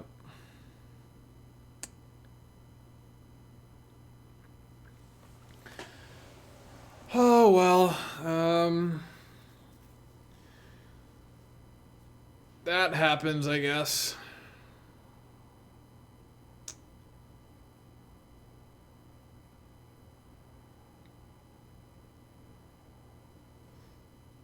It was working fine before. Okay, I'm not even going to try and think about what happened. I'm too tired. I'm going to go to bed. Thank you, everybody who came out. Had a great time. Next week, I think we're going to do geometric algebra because I'm learning some geometric algebra. And it's pretty interesting.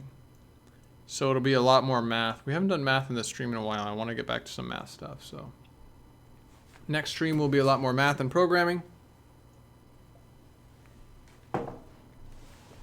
But maybe I might make it a little bit programming themed by taking a stab at doing like a geometric algebra template library. Maybe. We'll see. We shall see. It'll be fun. And again, thank you for everybody who came out tonight. I had a great time. Hope this was useful to people. We didn't get quite there, but it's close enough. I'm going to call it a victory. The entire material system, I think, is now available spread between 2 streams. So hopefully that helps anybody who's considering doing something similar. If you watch between this video and the previous one, should be everything you need to know, really. Including all of my mistakes and missteps. So it's good. All right. I'm out of here. Going to sleep.